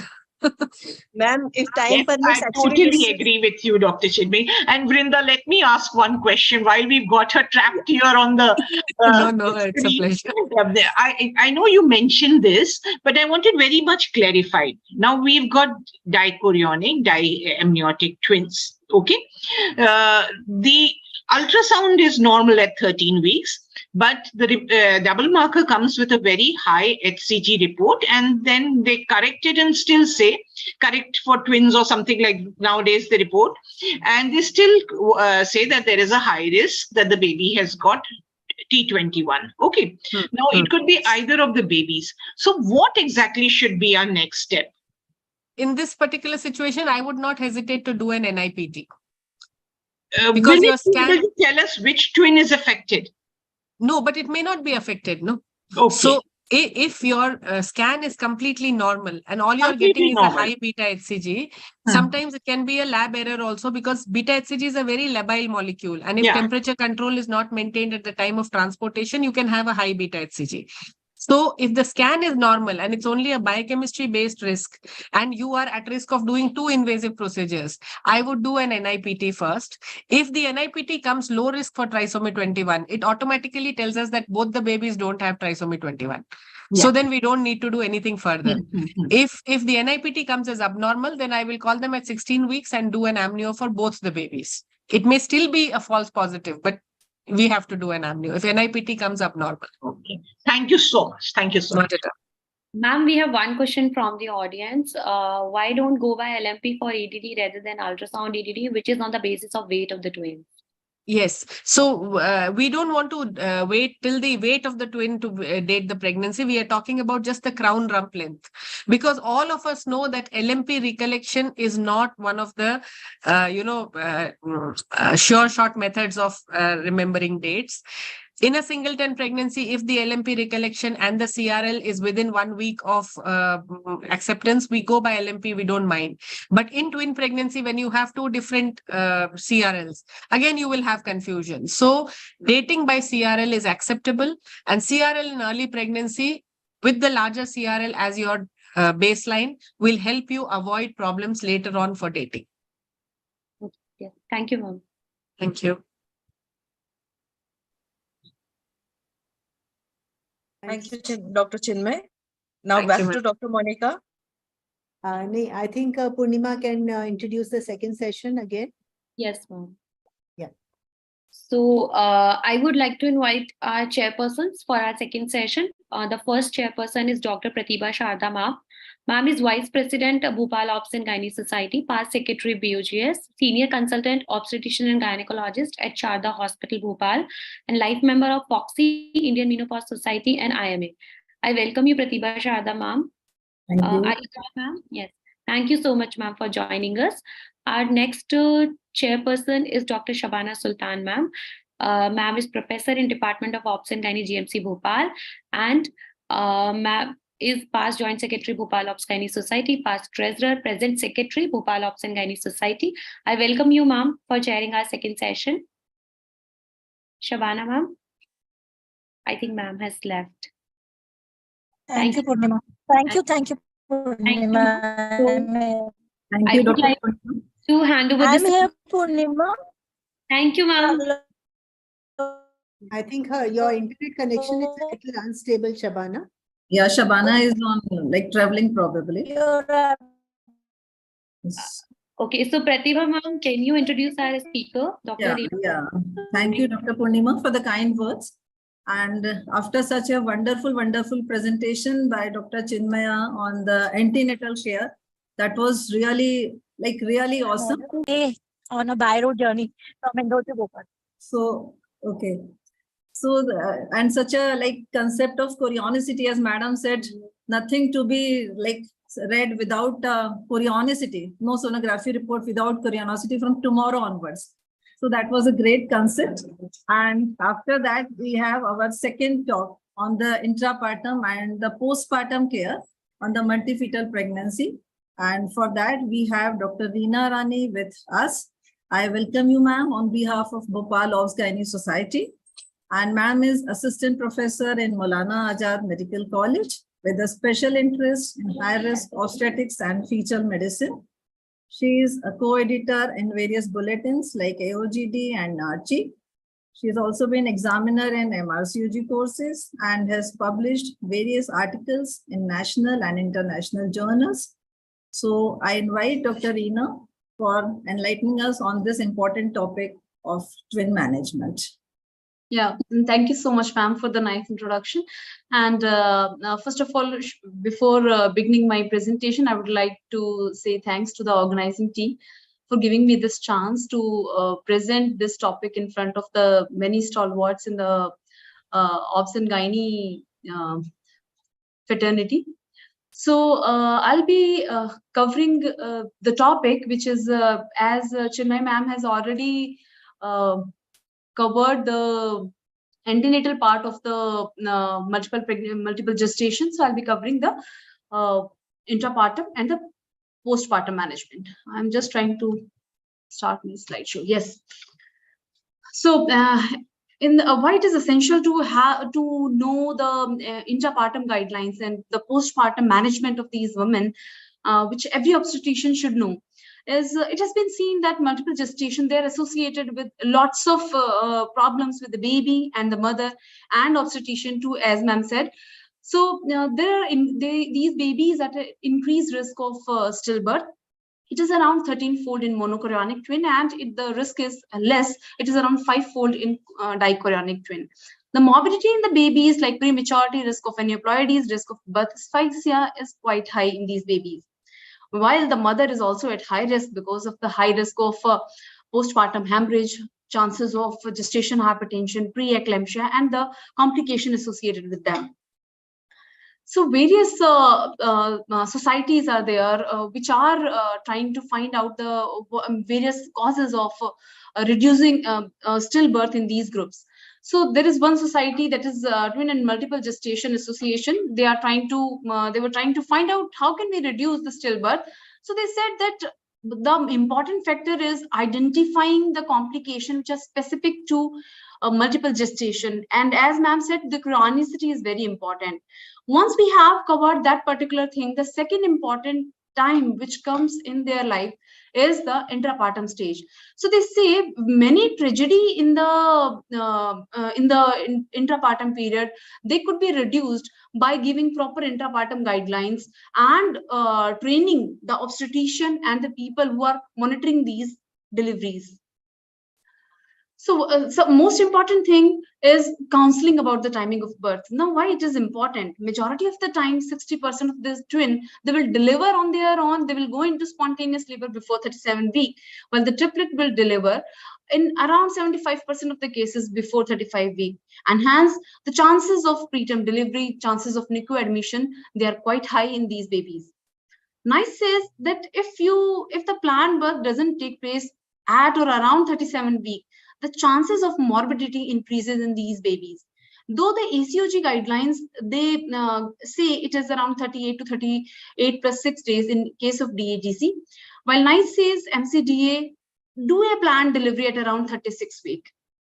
For the monochorionic, monoamniotic pregnancy, they say deliver the baby electively or doing a planned birth at around 33 weeks of gestation. For tri-amniotic and chorionic pregnancy, do a planned birthing at around 35 weeks. So how do we should deliver these babies? They say that for a DA-DC and MCDA twin, do a vaginal, you can offer them vaginal birth if there are no obstetrical contraindication in the first baby is cephalic. And very important, if there is no size discordances there. While in all other cases, you should go for a cesarean section. In case of monochorionic and monoamniotic pregnancy, it is better to give them the chance of offer them cesarean section at around 35-36 weeks of gestation. While in triplet, they say the cesarean section should be done at around 35 weeks. Now you will say that ACOG doesn't recommend giving steroid cover before the cesarean section for the babies who are already covered 34 weeks. But yes, NICE do say that they should be delivered after a steroid cover. Now, delivery routes, as I said, we say if the presenting twin is cephalic, then vaginal delivery is better. And for the first non-cephalic presentation, do a cesarean section. The important thing comes is in this group, when the first baby is cephalic and the second baby is not cephalic. Now, here comes the role of discussion with the patient and carrying out a thorough workup to rule out any complication associated with that pregnancy, maybe the selective growth restriction or any other issues which could be associated, which could affect the delivery of the second baby. Now, there are chances that if you're delivering this baby, the patient may require some manipulation that has to be explained, that should be discussed with the patient before she is going ahead with the delivery. Now, if the patient doesn't want to take any risk, better to go for a cesarean section. And if the patient is okay with the manipulations and the chances of operative delivery, you can go for a vaginal delivery. There are various factors which can affect the management of this second twin. It is the prematurity, the intrauterine growth restriction. If the one of the baby is very small and the other baby is big, there is size discordancy. It is better to deliver these baby by a cesarean section. If there are, after delivery of the first baby, if you're finding there's abruption or the maternal BP is not controlled, now there are some chances if there's a cord prolapse, you can modify the mode of delivery in these babies. So whenever any such patient is coming to you in the labor, there are some anticipated complications that should be kept in mind by all the obstetrician is the chances of uterine contractile dysfunction, the abnormal fetal presentation, chances of cord prolapse, placenta previa, chances of placental abruption, need for operative delivery. It could be in the form of a vacuum, a forceps, or may require some kind of manipulation in terms of the external cephalic version or internal poralic version. The chances of postpartum hemorrhage, as we will see, there are high risk of postpartum hemorrhage because of the over-distended uterus and the need for intervention to control that hemorrhage, and the second twin complication. Now, these are the very important things that should be anticipated beforehand. Now, some special arrangements should be done in a labor room where you are managing such kind of a patient. Skill obstetrician is very important, along with the appropriately trained staff. The people who are looking after the baby, people who are looking after the mother. The continuous electronic fetal monitoring is preferable than intermittent auscultation.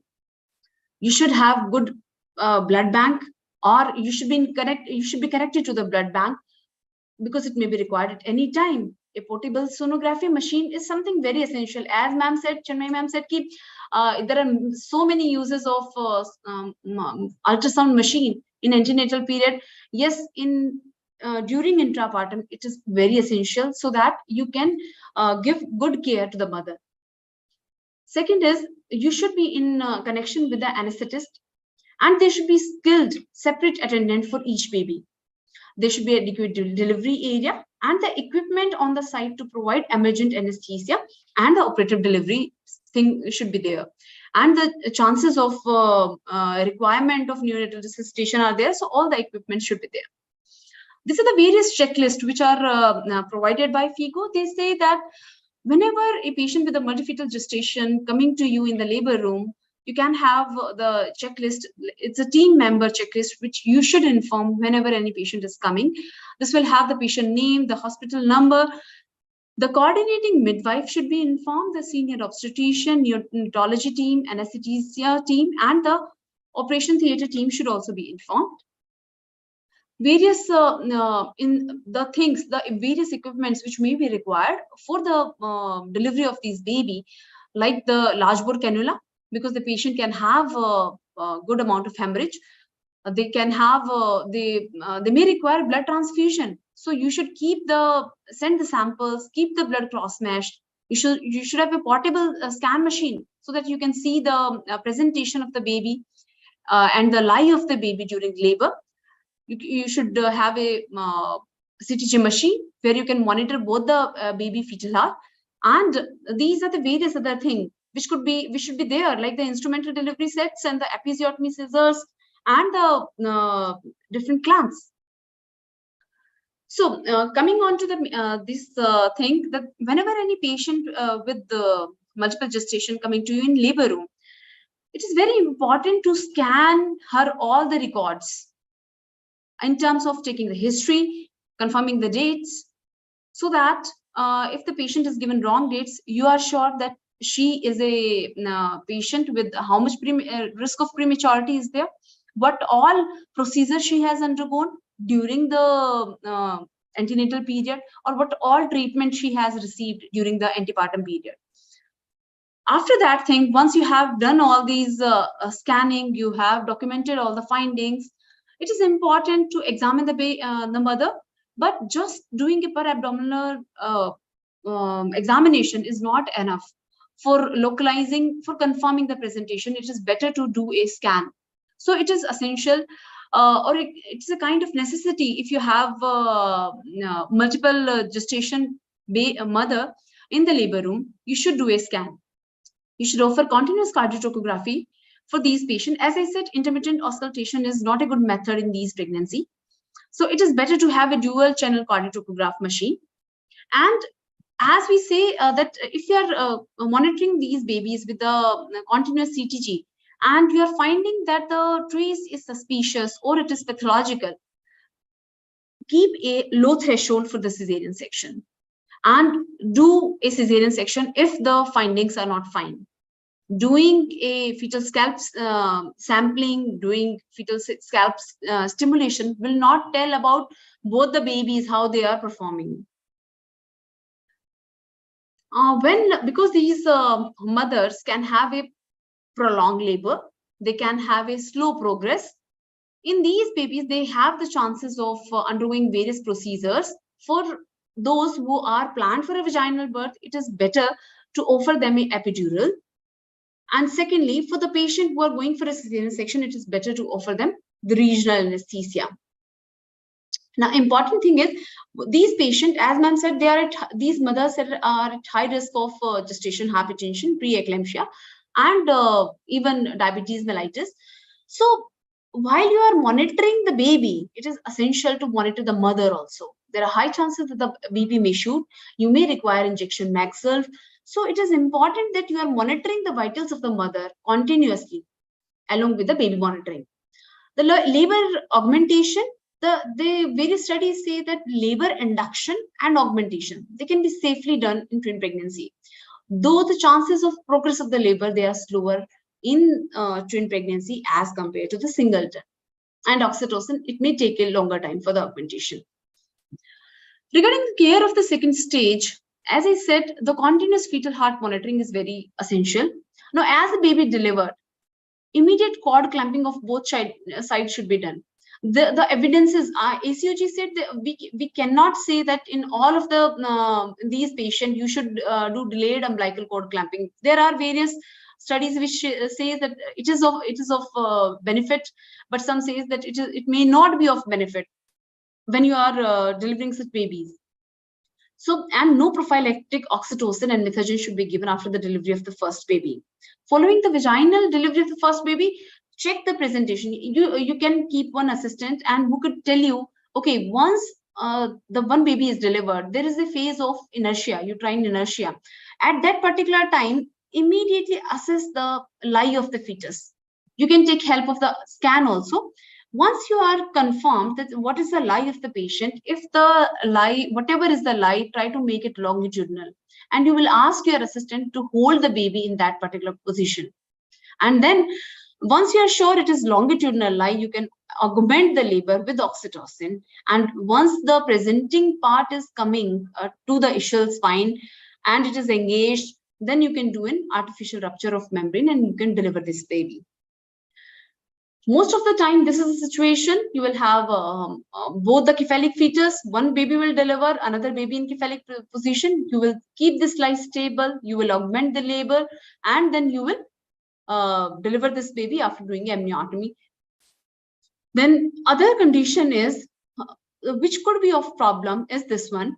One, when the baby first deliver as a cephalic presentation, other baby is in breech position. Now, because the baby is again in a longitudinal lie, we can deliver this baby as a breech with the consent we should have already taken that there are chances that we may require to do a breech vaginal delivery.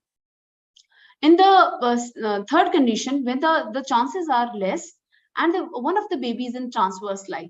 In that phase, again, after the delivery of the first baby, if the other baby is a oblique or transverse lie, try to do external cephalic version. In external cephalic version, you will try to rotate this baby to make it in a longitudinal position. It could be either breech or it could be, most likely, you will try to make it cephalic. And once you have done that, stabilize it and then augment the labor. If you failed in doing external cephalic version, go for internal prodalic version under anesthesia and do a breech extraction. If the patient, as I said, you should discuss these things with the patient. If the patient is not willing, should go for cesarean section for the second twin. Now, regarding there's one thing, what should be the optimal inter-twin pregnancy delivery interval? So there are various studies which say, various guidelines which say advising it 20 minutes or 30 minutes. Some may say it could be taken more than 30 minutes. So what should be the appropriate?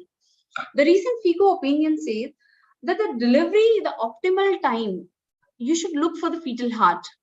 If the fetal heart is fine, you can wait for some more time because the outcome of the baby, even in the cases where the time was more than 30 minutes, has been found to be okay if the fetal heart was fine. Why we are into so much of this inter-delivery period? Because it has been seen that there's a gradual drop in the umbilical cord pH once this time interval increases. Because there are chances that the baby is having birth asphyxia because of the abruption or because of things like chances of cord prolapse, the membrane rupture could be there and that can lead to a problem. So it has to be balanced between the fetal heart and the how the baby is going to proceed. Now, inter-delivery period, if it exceeds 30 minutes, inform your senior obstetrician. The fetal heart is fine. Do an oxytocin augmentation followed by ARM, and you can go for a vacuum delivery or forceps delivery or breech extraction. If the fetal heart is abnormal and the presenting part is above the ischial spine, it is better to do an IPV and a breech extraction. Now, once the baby is delivered, as I said, these mothers, they are at high risk of postpartum hemorrhage. The postpartum hemorrhage in these mothers could be as high as 25%. Now, it is very important, whenever the patient is coming to you, keep 2 large bore cannulas into its place and keep the blood arranged and cross mesh preferably. Second thing is, do an active management of 3rd stage of labor. One thing we always do whenever any patient with multiple gestation, they are coming to the labor room, in the morning, we keep one condom catheter prepared in the labor room, and daily it is changed. So you have something, if your medical management is failing in controlling the postpartum hemorrhage, you can utilize the tamponade. And if that is not controlled, take early decision for going for the operative intervention. This was regarding the vaginal delivery. Now, the cesarean delivery in twins is intervention which is quite frequently seen. Now, whenever you are planning a vaginal birth, there are chances that the baby may require a cesarean section, emergency cesarean section, and you should tell this thing beforehand. The second twin may require a cesarean section in around 4 to 7% of the cases. Something specific to the twins is the chances of supine hypotension. So whenever you are doing a cesarean section for these babies, position them in the left lateral position, and low transverse hysterotomy is always preferable rather than a vertical one. Keep the forceps arranged, and as I said, the chances of atonia are there. So you should communicate to the anesthetist, timely administration of the oxytocin, timely giving the tranexamic acid. You can, various studies says that if you give tranexamic acid before starting a procedure, it is helpful because it is to be given around 30 minutes before you are expecting the blood loss. And early use of the brace suture is important. This is something, a few words regarding this thing that's called the locked twin. This condition was previously seen in the mother who are coming in active labor with first baby as a non-cephalic presentation. It's a rare condition seen in 1 in 1,000 twins.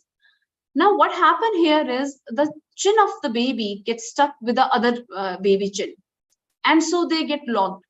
So various chances of there are very high chances of mortality of the presenting twin. And it has been seen that various delivery modalities have been done in these babies. Some do decapitation and removing the baby, but as per this modern obstetrics, do a cesarean section, dislodge both the chins, deliver the babies, this second one by cesarean section, and you can just, after dislodging, this baby can be taken out vaginally also. Regarding the postnatal care, now a mother with 2 babies or 3 babies, she requires extra support. There are around 3 to 4 fold increase in the risk of postnatal depression. And these babies may require intervention in the form of requiring some specialist help, maybe requiring some behavioral therapies after the delivery. And that has to be done with the patient and with the family. The discussion should be done, and the follow-up should also be done. Now, this was a study which was published in European Journal, and they say the Journal of Affective Disorder in 2023, they say multiple pregnancies are potential risk factor for the postpartum depression. And so it is very important that these mothers should be told regarding the specialist help in the postpartum. They can come to you with postpartum blues, they can have fatigue, they can have anxiety because of the separation from the babies. Maybe the baby is kept in NICU for a long time, they are having some complication. So that chances of depression, anxiety, they are quite high in these mothers. For the fatigue, these mothers should be kept on prenatal vitamins. They should be given good nutrition. For every baby, they should be given around 500 to 600 kilocalorie extra. So one thing is very important, the family support is something which is required, and a good follow-up from the obstetrician side is important. In the postnatal problem, these patients, because the uterus was over-distended and maybe some intervention have been done, they are at high risk of subinvolution. So the oxytocins and antibiotic use for any suspected endometritis is essential to prevent this kind of complication. Lactation failure, as I said, these mothers have to feed 2 kids or 3 kids, depending upon how many baby they delivered. The counseling is very important. Continuous support from the family is important. You may hire lactation consultant for these mothers, and adequate nutrition in terms of the supplementation of the multivitamins, high protein diet is something important. So the take-home message is labor is a crucial event in the pregnancy with a multiple gestation, and we should have an optimal trained staff and good coordination between the obstetrician, pediatrician, and anesthetist for the good outcomes. And a very well informed consent and anticipation of the problem is a key to the success. So double the giggle, double the grin, double the troubles when you are blessed with the trim. No, it is not just for the mother, it is for the obstetrician also. They can have double the problem. Yeah. Thank you so much. Thank you, ma'am. Thank you, Dr. Reena. Thank you, Dr. Reena, for such a nice. I'm audible? Yes, ma'am. You are audible. Yes, ma'am. Yeah. Luckily, the network is here. So, Reena, you have covered so many practical tips and yes, all the intrapartum complication and what preparation we actually made in postgraduate student also. We are teaching lots of practical tips and how we are going to prepare when the patient is there in labor room for prevention of postpartum hemorrhage, because these patients then land up sometime in intractable postpartum hemorrhage. So Bakri balloon should be ready, all PPH tray should be ready. They are presenting with, many times they are presenting with severe preeclampsia. Yeah. So, and sometime in intrapartum phase, they throw fits also. They become eclamptic. So I think you covered each and every aspect. You cover all the type of operative obstetric obstacles which we face and the postpartum and postnatal care very nicely. Thank you so much. Yeah, thank you, ma'am. Thank you, Dr. Reena. It is the first time I've interacted with you, listened to you, and it's a pleasure. And thank you, ma'am. It's a pleasure from my side too. Yes. Thanks to Dr. Purnima. She was the one who introduced me. Yes. Her I'm thankful to her. Yeah. Yeah, ma'am was is my senior. We were in fancy. Yes. So I said, morning, ma'am, Reena ma'am. I said, Monica ma'am, Reena ma'am is very good speaker, so we should take her. Yeah. Thank you, Purnima. Thank you so much. The brilliant talk on chorionicity and ultrasound and markers was beautifully carried forward by you. I just wanted to ask a question. I remember during my post-graduation in GMC Bhopal, I did internal pedalic version of twins, which was in a transverse lie. This was in 1995. Okay. So is it still being done? Do we still do an internal pedalic version for second of twins? Do we tell our PGs to do? Yes, ma'am. Or like it is like, ma'am, it is very important to tell them, because we are not the people who have always the book patient coming at the time when they are delivering. They may come at the stage when they are 4 centimeter or 5 centimeter, and we are working in a government setup where you will not find portable scan machine everywhere. So whenever it is very important that all the postgraduates should be informed that whenever one baby, I always tell them, whenever one baby delivers, one person should be ready to stabilize the other baby in longitudinal lie. If you cannot do that, if the baby is in transverse lie, immediately inform, immediately send a call to the OT that we may require to have a internal pedalic version. And we should always take care that the membrane should not be ruptured. Because if the membrane will be ruptured, there are chances of cord prolapse. So even I have done one IPV and breech extraction in the labor room. And we must tell them that the lie should be kept stable. This part is very crucial. If you are not doing that, you are allowing the labor to go on just like that. The baby will, you may be finding that initially the baby was in longitudinal lie and it will become transverse in a while. And then you will be in a soup. Yes, but I feel that after being in private practice for so long, I feel in none of the private setups, you will have those many assistants and trained attendants. Yes. So that is why I think when you're working in the private sector, a cesarean, a planned cesarean section, especially after ART pregnancies, would be a wise yes. quite I wise. completely agree with you, ma'am. That if both the baby are cephalic, she's going into spontaneous labor, go for vaginal delivery, even then telling them the risk of complication. But if the second baby is not in a cephalic position, you can go for a cesarean delivery, especially those who have conceived after a long time. We should not go for these interventions because there are chances of complication. Yes. Thank you so much. Yeah. Any Thank you. comments from Chinmay ma'am? Any comments from Chinmay ma'am? No, I think I was enjoying the way it has been put forward, because see, again, guidelines and things are written with the whole population in view, and at the end of it, each obstetrician has to modify protocols which will suit your own practice, because you want to give the best outcome, but at the same time there is no trophy for undue heroism in obstetrics. So we have to think logically and take some decisions. We should not be completely we shouldn't always err in the side of caution and do cesareans where a normal delivery is imminent, but where it is not imminent and you're looking at those heroic measures, it might be a good idea to plan delivery differently. So that discussion again has to happen with the parents, and they have to be comfortable with that. Discussion is very important, ma'am. And in this era of when there is so many things like medical negligence, everything is going on, we should keep ourselves safe. What I feel is, it is not wrong on our part to tell the parents that, look, in my setup, I don't have methods of doing beyond this. Yeah. So I feel comfortable offering you this method. Yes.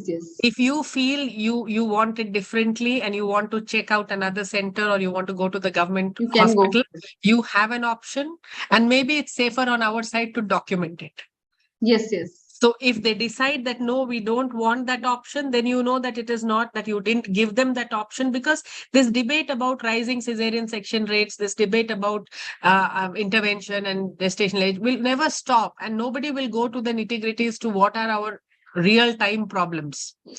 Because in many peripheral areas, availability of an anesthetist and all these things are easier said than done, this podalic version and all. It's not something which comes very easily and not without its own problems. Yes, ma'am. I think it is, these things are only possible in a setup where too many hands are there. When you have so many PGs, so many senior residents. The attitude is not that judgmental. See, if you end up doing a heroic measure in obstetrics and you have an outcome there, in a non-judgmental environment, you feel comfortable because you think that this is what I did and this was my intention and this is what I achieved. Here, you are expected to do everything and not, have any problems with the baby, not have any problems with the mother. So that is a bit of an unrealistic expectation also. And as obstetricians, I think we should give them that option. If you want to stay in our unit, this is the protocol we follow, and this is the reason we follow this protocol. So if it is safe for them and safe for you, I think it makes sense. Chinmay ma'am, just this question might be a little not relevant to this webinar, but should we have a separate sort of consent while delivering multiple gestation? Whether we do cesarean section or vaginal delivery, should we have a little different? Ideally, yes. And because it is always good to explain to them that there are different problems that you may face. Even if you're doing a cesarean section, also the deliveries can be challenging. And when you're doing a normal delivery, definitely a twin delivery is different from a singleton delivery. And the second baby might, change its position, and you may have to resort to a cesarean section for that second baby. So yes, for normal delivery, definitely. For cesarean sections, it is a good idea to mention that, there is a higher risk of extension of the scar. There's a higher risk of postpartum hemorrhage, and hence the need for extra maneuvers during the cesarean section. Yes, ma'am. Thanks for the tips. And I think we have had two wonderful talks back to back. And now we move to our much awaited panel by our moderator, Dr. Vandana Bansal. And Please stop screen sharing. Yeah. So can I have Madam Bansal's CV, please?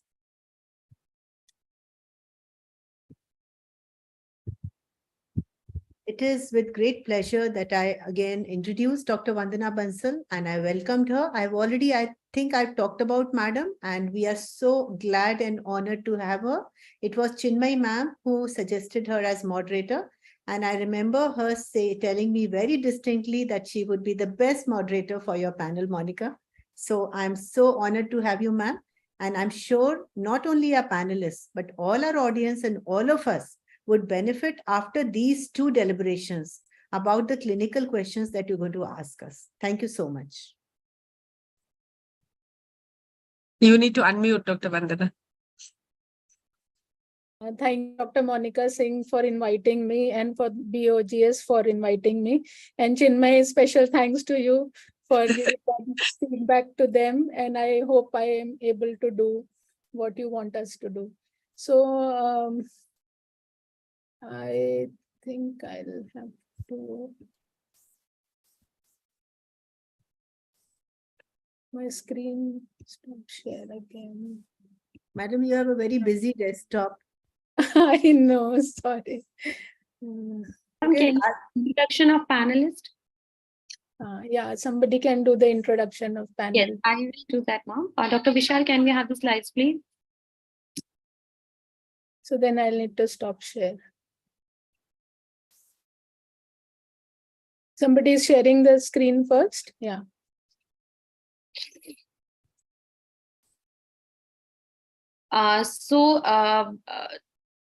So I would like to invite Dr. Divya Sharma ma'am as our first panelist. Ma'am is a consultant in Tulip Women's Laparoscopy and Daycare Center, Kolar, Bhopal. And she's a gold medalist alumni of Gandhi Medical College, Bhopal and MY Hospital, Indore, and has been faculty at several state and national level conferences. And through her passion for women-centric health care, she has assisted countless women in improving the quality of their lives, enhancing their fertility and bettering their reproductive outcomes. I welcome you, ma'am. Dr. Divya Sharma, ma'am. Dr. Divya, ma'am, are you there? Yes, I'm very much there, and thanks a lot to Monica, ma'am, for including me in the panel. Thank you, ma'am, for joining us. Our second panelist is Dr. Preeti Dubey, ma'am. Ma'am is founder secretary, SFM Odisha chapter, proprietor, Odisha Fetal Medicine Center, executive member of SFM, core committee member of various projects under NHM and DFWO, recipients of Amrinder Nath Den Prize for Best Paper, first to start fetal medicine as subject in the state of Odisha, and she's coordinator of Color Doppler workshop in 61st AICOG at Bhubaneswar. I welcome you, ma'am, Dr. Preeti Dubey, ma'am. Thank you so much. Thank you for joining us, ma'am. Dr. Sharma, ma'am, due to unfortunate some circumstances, ma'am has not joined us. We can skip this slide. Next panelist is Dr. Suma Vishnu, ma'am. Ma'am is has done fellowship in advanced obstetric ultrasound from Mediscan System, Chennai, consultant in Obs and Gynae at Vinayak Hospital, Wayanad, Kerala, founder, treasurer, Wayanad Obstetric and Gynecological Society, executive member, Perinatology Committee, FOXY, executive member, Clinical Research Committee, FOXY, district coordinator, Mission Pink Health, Wayanad, associate editor, KFOG Journal, district coordinator, MOCALS, organizing secretary of first All Kerala Perinatology Conference, and invited faculty in national conferences. I welcome you, Dr. Suma Vishnu, ma'am. Thank you so much for joining us. Next panelist is Dr. Surbhi Dubey, ma'am. Ma'am has done FNB in high-risk pregnancy and perinatology and is director at Ma Clinic Maternal Fetal Medicine Center at Bhopal and co-opted member of SFM Madhya Pradesh, former fellow in high-risk pregnancy and perinatology at Fernandez Hospital, and having vast experience in obstetrics and is visiting consultant at various hospitals in Bhopal. I welcome you, Dr. Surbhi, ma'am. Thank you for joining us, ma'am. Our next panelist is Dr. Mansi Jain. Ma'am is a very renowned in Bhopal and is Director Iris Imaging and Intervention Center Bhopal and partner Madhyam CT Scan Center Bhopal and consultant Lifeline Hospital Bhopal. Ma'am has very good academic records and is faculty with ICM and so many organizations. I welcome you, Dr. Mansi Jain, ma'am. I think we can invite her whenever she's. Ma'am has joined, ma'am. Yes. She is there. Dr. Mansi is there.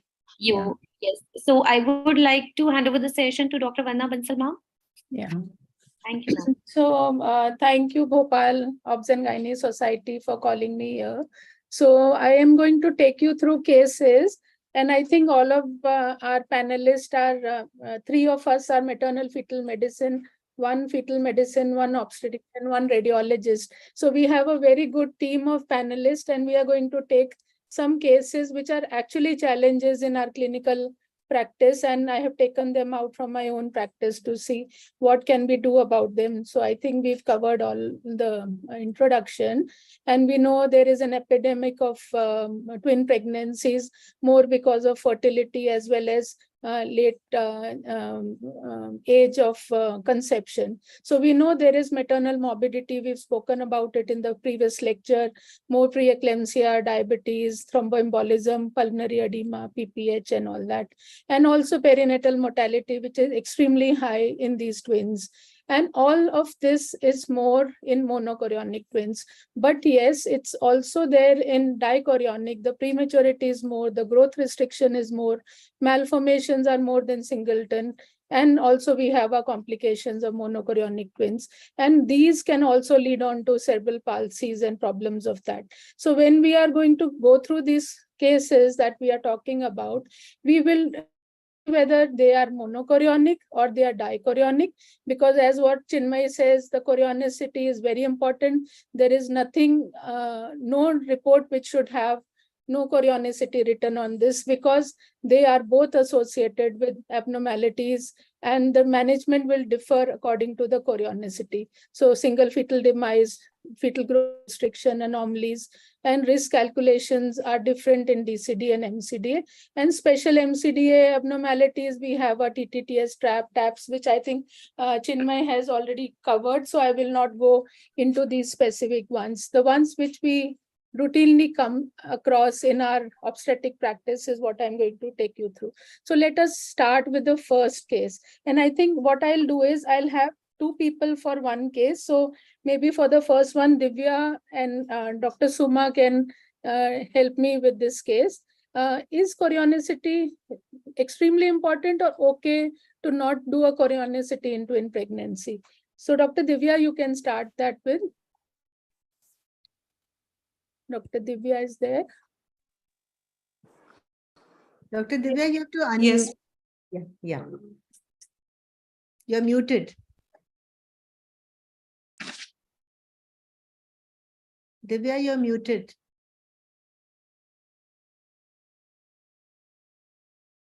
Maybe Suma can start off and then maybe Divya madam can. Yes, ma'am. Chorionicity.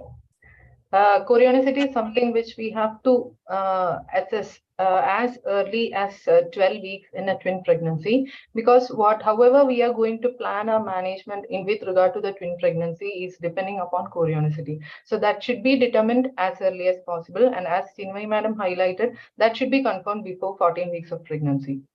Yes. So we start off with this first case. We have got nuchal translucencies for both these fetuses. So one has got an NT of 1.5 and other is 1.4. So it's a 38-year-old, previous one child, DCDA twins. Both NTs look all right. So what screening do you do for your first trimester screening? And is it as good as our singleton screening? And or we just don't do any screening for twins? Yes, actually for twin pregnancies, the risk of aneuploidies and the risk of anomalies are on a higher side when we compare to the singleton pregnancies. So definitely we have to do screening for twins as we do in singleton pregnancies. And the first and foremost thing is that we have to get a good NT and we have to see the nasal bond. We have to give a good first trimester anatomical survey. And along with that, as we do in the singleton pregnancies, we have to go for a serum screening. And serum screening alone does not stand good in a twin pregnancy. We have to correlate it with the anatomical markers. So along with the NT and NB and the serum screening, we have to go for a first trimester screening in twin pregnancies. Especially when the NT is normal, we have to go for a biochemical screening too in twin pregnancies. So then you are saying that we should do a first trimester biochemical screening in addition to a very good first trimester anatomy survey also. So the detection in twins is about 80 to 89% versus if we take a singleton, the detection rate is around more than that. So 94 to 95% with a false positive of 5%.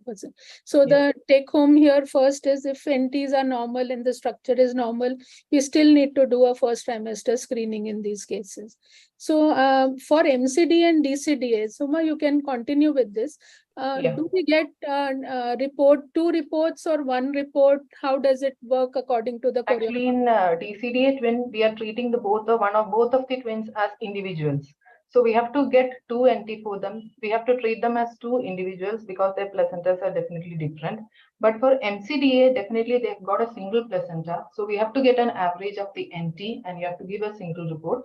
And that average NT, that gives that goes for the risk calculation for the trisomy 21. Because of the single placenta and in very rare cases of placental mosaicism, we are accepting that if one of the twin is affected, that means that the other twin should also be affected because they are coming from a single placenta. But there are exceptions definitely. So then your lab needs to know what the chorionicity is because they will decide what it is. So if MCDA, then you will get risk per pregnancy. So you'll get only one risk, which is an average of the NT as what Suma said, because the biochemistry will remain same and the NT will average. So you'll get one risk per pregnancy.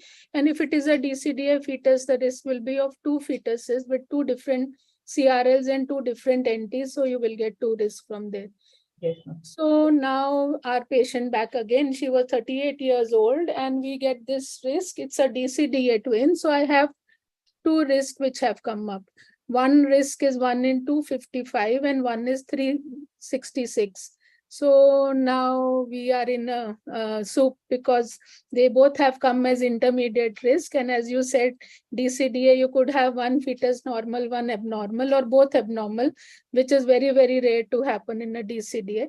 So now what will you do for a patient like this? The structure was normal, the NT was okay, all markers were normal. So maybe maybe start with age may be contributing now. Yes, 38 years, yes. So yeah. So Divya, as an obstetrician, maybe I'll come to you, Suma, with fetal medicine. Because let me go to Divya. I think you are doing a obstetric practice and you get a report like this. Yes. Are you worried? Are you not worried? This risk is 1 in 250 above. So some labs will give it as low risk also. So are you worried, not worried? Correct. Ma'am, I would be cautious. Ma'am, I would be cautious, but ma'am, I would suggest the patient to go for a invasive testing. CVS can be done as it helps in early diagnosis because the maternal age is high. We would have to be cautious here. Yes. So, Suma, back to can you. I add? Yes. Yeah. Ma'am, here actually one thing is age, which may be contributing to the intermediate risk. And again, we have to go back to the maternal markers. At times, a low PAPA can again cause this cause it to a category of intermediate risk. And here we have to have a proper counseling with the parents. The PAPAs were normal, 0.9. Yes, ma'am. So again, it is like everything is normal, NT, NB, anatomy is normal, and if it is coming in an intermediate risk, I'll definitely give an option of an IPT. The XCJ score HCG is 4. Yes, NIPT is an option. Just now Chinmay said that if structurally everything looks normal, maybe to do an NIPT. So if it comes low risk, both are good. But if it comes high risk, then we have to go for, then we have to definitely go for sampling of both the twins now, because both are coming on the intermediate risk. So we have to go for an invasive for both the twins. So both options are good, but I think I will go with Divya and do an invasive testing, because she was a 38-year-old and she had a screen positive. And so we decided CVS over amniocentesis, because CVS could be done at that moment of time and amnio would have to wait for some more time and then do an amniocentesis. So again, Suma, is it important to do a labeling when we send this sampling of Yes, ma'am, definitely. Because we should know which twin we are sampling, and the labeling of twin is very important. The twin, we can label it in any way as per the description of the radiologist, like the twin which is coming very close to the cervix or depending on the placenta. We can label them, but the labeling should be proper and the sample sending should be proper, because if any one twin or if any one result comes as positive, we should know which twin to be reduced. That is very important, because at times we come, we have the dilemma. We comes at as like we get a one twin as screen positive, and we will not be sure like which twin to get to reduce. So labeling is very important. So the risk in this is, one is we are sampling 2 fetuses. CVS problems are that you could have a contamination from one from the other. So you need to be on both sides of the membrane and far away from the membranes. So you can see one CVS is being done in the posterior away from the membrane, and the other is anterior again away from the membrane with the twin peak sign. So one is the problem of contamination, which has to be sorted. And second is what you said, because they are similar looking babies. If we do a sampling and we have actually not labeled them correctly, we may end up doing reduction for a wrong baby. So that is why whoever does the CVS has to be the one to do the reduction, and the labeling is extremely important. So we need to name these fetuses according to left and right, lower and above, and also in relation to the placenta that we have. So here with the twin pregnancy, structurally normal babies, we did a CVS, and yes, it has come out as trisomy 21 for one, and the other one is normal. So what I want to tell you here is that when you have a serum screening in a DCDA twins, they could be, when there is one baby abnormal and one normal, you might get this kind of a report of intermediate risk. So we should not be very callous and say that, okay, it is just intermediate risk and leave it. So either I do an NIPT, which probably will come positive, and then we'll have to test, or it is better to do an invasive when we see 38 years intermediate risk on twin pregnancies. So I think that from this case, so we go on to the next one. Here maybe Surbhi and Preeti can take it from here. So this is again a 36 years old, multiple pregnancies, DCDA, IVF conception at 13 weeks of gestation.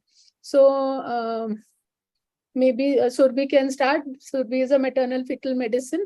So the scan was done, and one side NT is about 95th centile and other is 99 centile.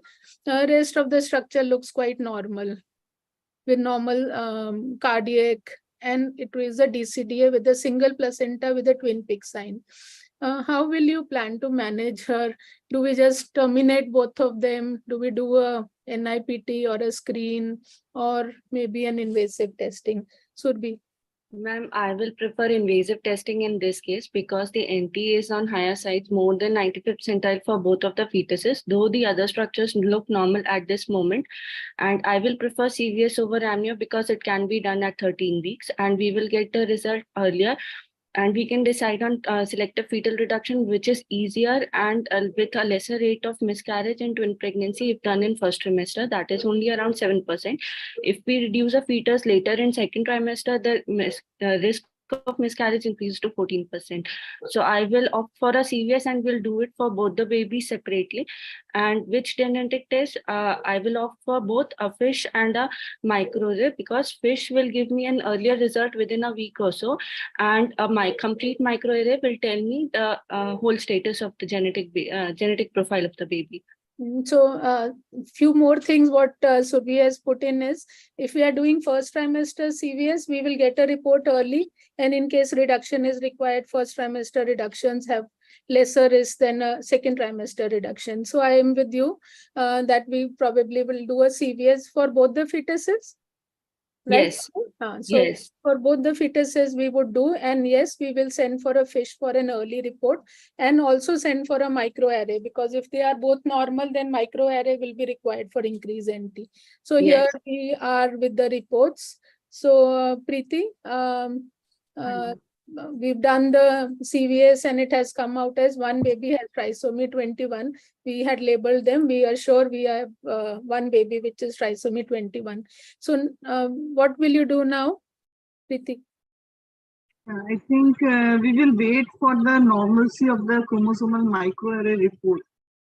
Because if both the babies are abnormal, if there is some micro deletion, we can find out in the first baby also.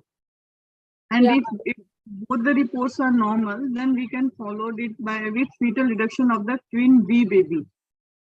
Yes. So what is your call on this, Surbhi? We were in a dilemma. Should we just reduce the trisomy 21 baby and wait for the second microarray later on for a second trimester, or just wait for the microarray and then do the reduction? Ma'am, I will go. Within 21 days, so already 7 days, 5 to 7 days has already gone for this report to come. So another 10 days or for 15 days, we can wait and we can get that microarray report and then we can put. Surbhi, yeah. Yeah, I will also wait for the other report to come, madam, because both the NTs were high. It was not like one baby has a higher NT and the other one was normal. So since both the babies are at risk of having some other structural abnormality as well, we will wait for the report for the both babies and then plan on selective fetal reduction versus termination of whole pregnancy. So we first did the fish, and when it came out as trisomy 21, so this fetus was sent for a karyotype and a fetus was sent for a microarray to reduce the cost. And fetus B was trisomy 21 and microarray of twin fetus A was normal. So now we would go for a reduction. Yes, for fetus B. So she has reached around 17 weeks, a little bigger for the reduction for this fetus, but however we were able to do. So now we've done and we are very happy. We did a heart scan and echo was normal. So can we now reassure her after the reduction, and the cardiac is normal and structures are normal? We still need to put that patient under surveillance because it is still a twin pregnancy and she is at higher risk for preterm births and prematurity. So we will monitor the cervix, and as shown in the slide, the cervix appears to be funneled. Yeah, no, she's no longer twin now. She's a singleton. We've reduced.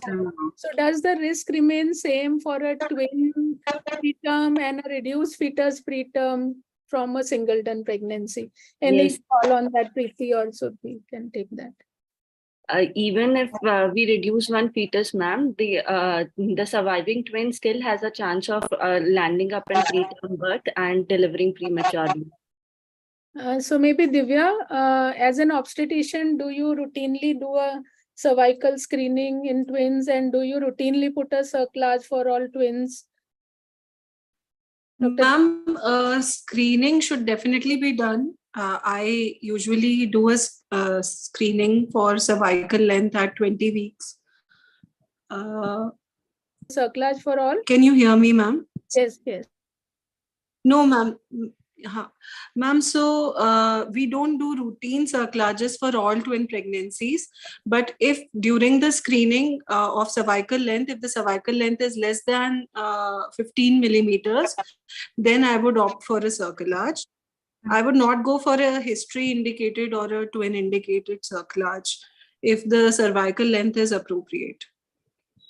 Okay, thank you. So not a routine cerclage for all twins, but if there is screening is to be done for all twins, and if it is less than 2.5 for most guidelines, you would put a cerclage. So here at 24 weeks now, Surbhi, we've got this patient who has a funnel now at 24 weeks. Do we put a cerclage now, or we just give We need to progesterone? discuss the option with the patient, madam. There are always options of giving progesterone and putting a cerclage, and both have similar efficacy in routine practice. So we can give her an option of putting under keeping under surveillance and starting on progesterone. Vaginal progesterone will do good in this case, and we can also give her an option of cervical stitch. Whatever she agrees, I'll go ahead and do that. So there is a study on the risk of preterm in twins, twin reduced and singleton. So there's a big study recently published in which even the reduced twins have got a higher risk of preterm deliveries in comparison to singleton pregnancies. So yes, we did put a cerclage, but now we are back with some problems at near term. The IUFD fetus was in the lower end near the cervix. So what method will we deliver her whenever we deliver, and what time do you want me to deliver her?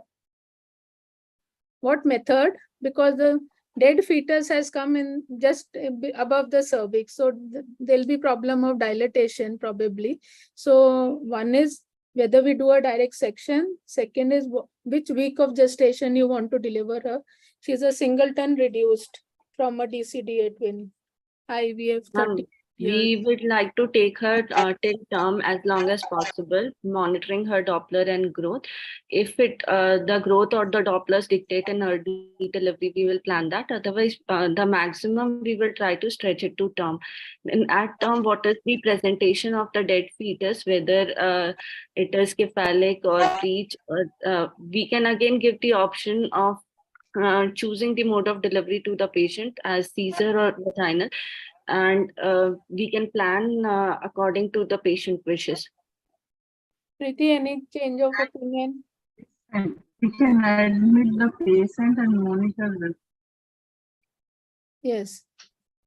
So I think those decisions will have to be taken with the patients, but they need to be taken till term. You don't deliver them earlier. You can take them beyond 38 weeks of gestation. Prophylactic antenatal steroids can be given.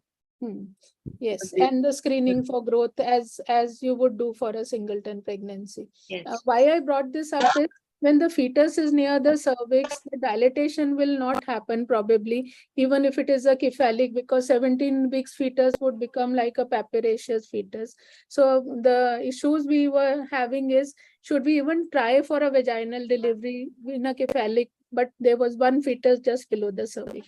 So those are problems which can come. These are challenges which obstetricians face. And I think it has to be a shared decision between the parents and the doctor as well. So we go to a third case, and maybe back with Divya and Preeti, I'm taking you through, because this is again a case for fetal medicine. So we have got a primigravida. She is a radiologist herself, IVF conception, dichorionic triamniotic triplets. That means there is one monochorionic pair and you have a separate one fetus. So your A and B were in one monochorionic pair, and the C fetus was separate with a separate placenta. You can see in the first image. So now the problem was this fetus C had an absent nasal bone. So one, do we do screening in triplets? So Divya and Preeti, any one of you? In triplets, I would. Divya, yes. Ma'am, I would definitely go for nasal bone screening along with the NT, because that increases the detection rate of aneuploidy in first trimester screening. Although the biochemical markers are not known to be accurate in cases of triplet pregnancies. So NT plus NB would be my preferred method for FTS. So that means no biochemical screening for triplets to be done, either even prior to any reduction and even after the reduction also. When you've created twin pregnancies with reduction of one, you do not do any biochemical screening. Your screening is going to be only on the basis of ultrasound. That is your, yeah, Preeti? USG based screening. Yes. So now, Preeti, as a routine, Preeti, now this dichorionic triamniotic fetuses, what is your routine counseling for these? Allow all three to continue, reduce the monochorionic pair, or reduce the singleton pair as a routine? In counseling in DCTA pair, we explain the couple to reduce the monochorionic component because they are the one, the monochorionic component can go into complication, various type of complication in 30 to 40% of cases. But normally we do that. But here another problem is in the singleton baby is having absent nasal bone. So we have to explain to the couple regarding the prognosis and the side effects of the monochorionic if we are reducing the singleton pregnancy. So now we are in a fix what to do. If we reduce this absent nasal bone wala fetus, we are left with a monochorionic pair, which has got problems of TTTS and later on IUGRN. But if I remove the monochorionic pair, I have this baby with an absent nasal bone, which is the only one now surviving among them. So how will you work on this? Maybe others can also add on, Suma and Surbhi also to this. Is what all options do I have? Ma'am, we can offer an invasive testing for the baby who has an absent nasal bone, since we do not do serum screening in this higher order pregnancies. And if that comes as normal, we can offer them a reduction of monochorionic pair. Or we can alternatively tell them that there are circumstances and there are complications in monochorionic pregnancies, but that is only 30% of the babies. 70% still do have a good outcome, and you can continue as a monochorionic twin pregnancy, and we can reduce the affected fetus. So we spoke similarly probably, and we said, okay, we will test the fetus which has an absent nasal bone. In case that is normal, then we will remove the monochorionic pair. Otherwise, we can keep the pair. And this fetus came out as normal. So now one more option. The patient said, I want a twin and I want you to reduce one of the monochorionic pair, thus converting this pregnancy to a DCDA twins. Possible? Yes, it is possible, but we cannot put KCL, madam, because it is a monochorionic pregnancy. We have to do a cord ablation with RFA or a cord coagulation with laser. So, Preeti, any comments on what can be done? Yes, madam. We have to do either laser or RFA, radio frequency ablation. We will evaluate both the babies thoroughly, and if anything is found, then we'll reduce that fetus, or else any fetus will be reduced by either radio frequency ablation or by laser. So all the panelists are saying for a monochorionic pair, we cannot put in KCL because KCL will go to the other one. So as in the discussion before also, there was a monochorionic with anencephaly. You have to do a reduction with a laser rather than with the KCL, either laser or an RFA or bipolar cord. This was around 14-15 weeks of gestation. So an interstitial laser was done in this patient, and this was an option. You can see here, that is the laser fiber into the heart of the fetus of the monochorionic pair, and this is an option, but one, the cost is higher, the risk of reduction is also higher, so that needs to be spoken to the patient before we even think of attempting to do one monochorionic pair. But yes, there is again lots of studies on this, that monochorionic pairs, triplets with a monochorionic pair, if the patient wants a twin, you could do this. If there was the problem like what we had, that she wanted to keep that absent nasal bone one also in one of this pair, and so a laser, interstitial laser reduction is done for this, and no KCL can be put in for these cases. So this patient followed up DCDA now, anomaly scan was normal. and she went on with a term pregnancy. Both babies, radiologist, and delivered with us. So we go to case 4, and Mansi is here. Mansi and Suma maybe can take on with this 4th case. Dr. Mansi? Yes, ma'am. Yeah, you are there. Yes. So I have a patient who is 8 years married life, consanguineous, non-consanguineous marriage, DCDA twin, IVF conception, has reported to us at 23 plus 4 days. They all come at that last nick of a moment and put all that funda on our neck. She had an FTS and NIPT low risk and came for a gradually increasing renal pylectasis. So maybe you can see the images. There's a DCDA twin and one baby's kidneys were normal. I'll show you the second baby. Yeah. So maybe you can see these images and tell me, how do you report this hydronephrosis, and can we prognosticate on these images at 23.4? Yes, ma'am. Here I can see there is a bilateral, almost gross hydronephrosis and thinning of the renal parenchyma. And there is overdistended bladder with distended proximal urethra. So according to the new classification, we have UTD's classification where we can prognosticate as per this. So this is UTD A3. Yes. So, And can you also tell me what could be the diagnosis by looking at this? This could be because we can't tell the gender of the baby, so we can say it's a LUTO. This is a bladder, lower urinary tract obstruction, and if it's a male fetus, probably it's a urethral valve. So you brought up this UTD classification.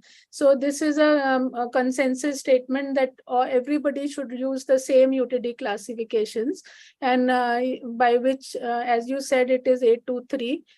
There is significant dilatation. AP diameter was 14 millimeter and 10 millimeter. Calyces were dilated. Periphery also, they were calyces dilated. Parenchyma was thin. The ureters were dilated. Bladder was distended. So it's getting into diagnosis of 823. Now, how will you counsel them? Maybe Suma can take this. Yes, we have a report, one baby is completely normal and one baby has got a UTD A23. UTD A2 to 3 at a gestation of 23 weeks definitely has a poor prognosis because it is a twin pregnancy and DCDA twin. The one twin will have a bad prognosis. So definitely follow-up is indicated. And the decision for delivery does not depend on the single twin because it is a DCDA twin, the one twin will be normal. So we have to have a thorough counseling session. We have to have 2 weekly follow-up and we have to see whether the liver is getting reduced, the renal function is getting reduced, and we have to counsel accordingly. And if the baby, if we are planning that the affected baby is going to survive postnatally, then only we have to compromise second baby for that. So that is a major decision. The time for delivery of the twin baby, depending upon the prognosis of this affected baby, depends on how this postnatally this baby is going to survive.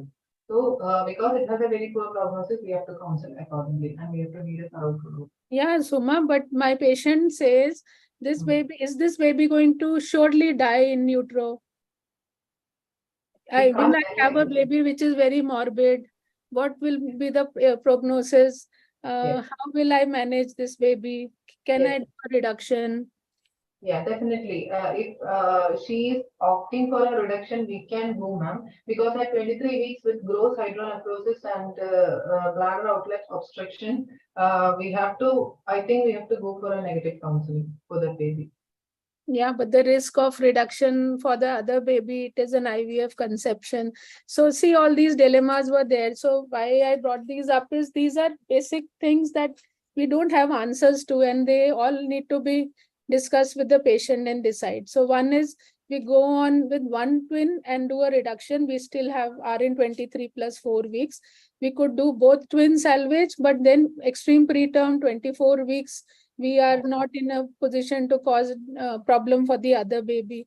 And third is, okay, I am okay with going on and having a baby which will be having a real bad renal dysfunction by the time they reach term. So this all was discussed with the patient. And finally, patient said, no, I want to at least have one good baby. The other one we will see what happens. So let God decide for that. So anyone for a different opinion? Anyone? Late reduction is a good option in such cases. We can't reduce now, obviously, but we let the two babies reach up to 30 to 32 weeks, and then we can reduce one of the. There's a PCP-NDT problems in reducing. No. There is no. PCP-NDT is for the matlab birth ke baad apply hota hai. So we can even then also we'll need to go through court to do those reductions later on. This is again not so bad that the court will give you a termination at this moment of time, but it is still plus minus whether we can do a late reduction in these cases. But at this moment, I still have 23 plus 4, but anyway, patient did not want to go through a preterm risk of a reduction itself. So we went on, and 27 weeks, we have a perinephric urinoma, the bladder has become badly distended, the liquor has completely gone, the cortex has become thickened, echogenic liquor has reduced. So, Suma, can we deliver her now? She's around 27, 28 weeks. My NICU is very good. I can take care of the baby, or do I just wait more? Ma'am, I would just prefer like we'll wait more because it is a DCDA twins, even though it goes into an intrauterine fetal demise, you're compromising the other baby's maturity too. So definitely we'll wait and we'll go give a negative counseling for the affected baby. Even though we are going to deliver them, we are not going to get this affected baby, and we are also compromising the normal baby. So definitely we'll counsel like we'll continue. Yes. So that is what was counseled, 27, 28 weeks. Although we have a good NICU, we don't want to compromise on the other baby, which is also 27, 28. So this baby, we could see all what can physiology and pathology tell us. It became a big urinoma on one side, 32 weeks, like absent, bladder started becoming smaller in size. 34 weeks, the other kidney also urinoma, both kidneys were bad and dysplastic. But yes, the patient said that, let me take whatever is happening, I want one good baby. So now back to Suma, when will you want to deliver her? As per the obstetric indications of the other baby, I will deliver. I will neglect this baby, and if it goes into IOD at 36 weeks, then definitely under steroid coverage, I will deliver the other baby. If it is at 34 weeks, definitely I will go till 36 weeks because I need a maturity for the second baby. So then we had left that baby to become bad and worse and bad and more worse, and delivered her at 36 weeks. The baby cried, both babies cried, both did not require resuscitation. They catheterized, there was 110 ml of urine. There was a perinephric cyst which was drained. You can look at the creatinine for that baby was 3 and 4, then 5. They did a fulguration for the posterior urethral valve. And this is a 1-year-old. She sent me this photograph saying, guess which baby was abnormal, which you were saying is bad baby. I have both beautiful babies. I saw her 2 years now, 3 years now, and both babies are as beautiful as in this picture. So I think final call is the parents. The parents were ready for, they said we've done the fulguration. We have spoken for a renal transplant later on. At the moment, both babies are doing well and it is going on. So when it is twins, it is sometimes very difficult to make decisions, and in twins it is not one baby that we make decisions on. There are two babies which have to be looked at, and maybe that is how when things goes wrong you need to decide by both the babies rather than one baby. So fourth case, I'll have Surbi and maybe back Suma again with us. So discordant growths. So we have this patient DCDA twin. CRL discordancy, one of them is 55 and the other is 77 at the time of screening. So which CRL, we've already had a lecture, but I think we can just reiterate as to which CRL you will take for dating and what is the implication of this discordancy. Ma'am, always larger CRL we take for dating, and we take that baby as average going rather than small baby as average going. So always take the larger CRL for dating. Also, we should document the difference or the discordancy in CRL, which means larger twin minus the smaller twin divided by the larger twin, and should be documented in percentage. And if the discrepancy or the discordancy is more than 10%, then these babies are more at risk of having complications complications like one of the baby growing into fetal growth restriction or getting into demise or developing some discordant anomaly later in the life, or if it is a monochorionic pregnancy, then that that pair may have a twin transfusion syndrome.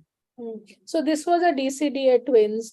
We already know there's a discordancy. Will uterine arteries help us? Will we start aspirin? Do we give heparin? These are DCDA twins, spontaneous conception.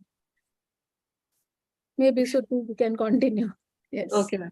So as per ISUOC guidelines, uterine artery Doppler can help us in predicting preeclampsias as in singleton pregnancies.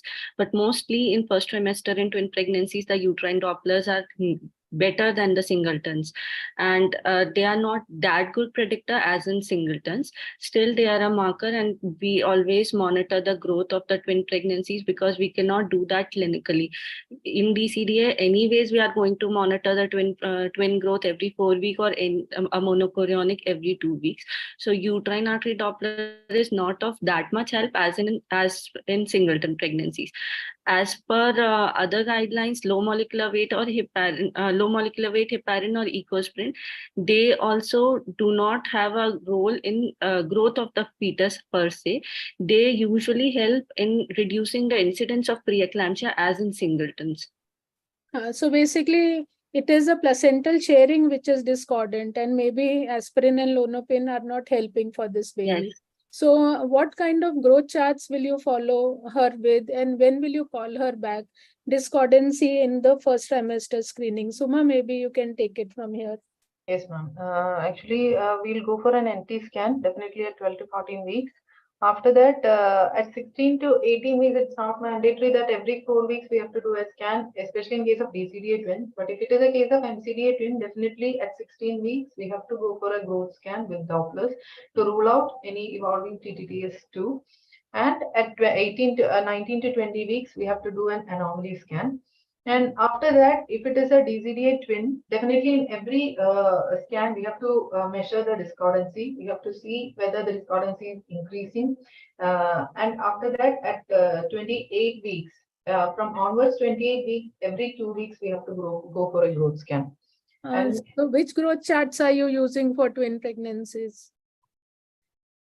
Twin pregnancy charts or same as singleton, but we have to plot each fetus individually and see the discordancy and how they are following the percentiles. So mostly we are using the singleton growth charts, which starts flattening after 32 weeks of gestation. But yes, there are twin growth charts which are available. So now there was a discordancy for CRL, and as Dr. Suma said, we will see the discordancy at around the anomaly scan. And at 19 weeks, the discordancy has increased to 54%. One of the baby has got an absent diastolic flow. Sorry, 1 minute. So one of them has an absent flow and other one has an okay Doppler. So any options, any more treatment or just follow up? Suma? It is actually a DCDA twin with an absent Doppler at 19 weeks. Definitely that fetus is again going to have a bad prognosis. We can monitor that fetus with ductus venosus Doppler. But again, the question comes whether to deliver the baby as per the requirements of the abnormal fetus or to go for the normal fetus. So we have to monitor. We have to go with the ductus Dopplers. We have to see for any reversal in the ductus Dopplers in this early affected fetus. But at 19 weeks, it is too early. So we don't know how much far we have to go, and we have to go for the risk assessment because the normal twin. So we no reduction. We could do a reduction. Yes, we can give an option, madam, because it is too early. It is just 19 weeks and the other baby has a very, the discordancy is 54%. That is too much. And the Dopplers are also abnormal. So we always can give an option of selective fetal reduction versus a conservative management and monitoring of both the babies. Even if the other baby goes into demise, the chances of having complications in the surviving twin will be less as it is a dichorionic pregnancy. So it is again the patient's choice and we need to respect her choices. So we can actually leave her for the baby to die in utero, no? because it's a DCDA twin, and you said Yes. that one of the fetus, Yes. if it dies, doesn't cause much problem for the other because Yes. it's DCDA twins. So because absent flow at 19 weeks expected that with time this baby probably will die. So that is how we counseled her that probably this baby is not, there's a severe discordancy between them, and maybe this baby will die in utero. And we monitored her till 26 weeks, 56% discordancy. One baby is 830 grams, one is 368 grams. Now again, 26 weeks, she has got this Doppler. So maybe Mansi, you can take it and tell me, this is the first fetus, and the second fetus is down there. So how will you interpret them? Yes, ma'am. This is almost for the other twin, the baby is almost stage 4, and this is the terminal stage. But still, we won't deliver because we are taking life of the other baby as well for prematurity. So we can continue and just follow this patient again, and at least take the other baby till term if possible. How many more days are you giving this baby? Maximum 2-3 days, 4 days. So maybe in a week's time. It'll but the co-twin device is not that scary in case of DCDA twin pregnancy. Yes. So that is a take home from this, is that if it is a DCDA and severe FGR, you may just let that baby die in utero, and the risk to the other baby is going to be less. So that is how we counseled her, that you can allow this baby to die, and we continued the other baby. So this, within a week's time, 27 weeks, this baby died, and the other one went on till term.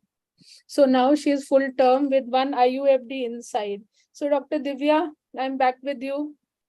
Singleton DCDA, one baby has died. What time will you want to deliver her, and what method? Divya is there. Ma'am, I would like to follow up the surviving twin, and based on the surviving twin's parameters, I would decide the time of delivery.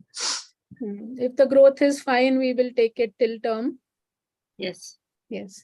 So that is what we did. She was taken till 38 weeks of gestation, and diabetic also GDM, we allowed the baby to deliver by section because he was 3.5. And that was the second baby which is macerated. You can see the placenta also one side macerated than the other. So the learning point is that if it is severely pre-terminal, if it is DCDA, we can leave it alone. Suma, I'm back with you. Similar case, 27 weeks. Yes, ma'am. MCDA now. I'm troubling you more. Now what do I do? No other word than reduction. So no, you want to see the Dopplers. So this is the Doppler. One baby is 480 grams, one is 880 grams. One Doppler is good. One is alternating absent and reversal. Yes, ma'am. Type 2 selective FGR. Now this one, what will you want to do? Maybe there are two options. Now the baby is at 27 weeks. So, either we can wait till 28 weeks, and past 28 weeks we can deliver both babies, or we can go for reduction of the one baby, but definitely we have to counsel regarding the complications which can occur to the surviving baby because it is an MCDA twins. So we have to counsel both, and we have to decide accordingly. So past 28 weeks, and again the ductus is on a forward flow. We can wait till at least till 30 weeks. If we can carry on, then we can deliver both babies. So that will be a wise decision, because if we are going to reduce also, at times the surviving baby can have an effect because it is an MCDA twins. So do we have an option of reduction?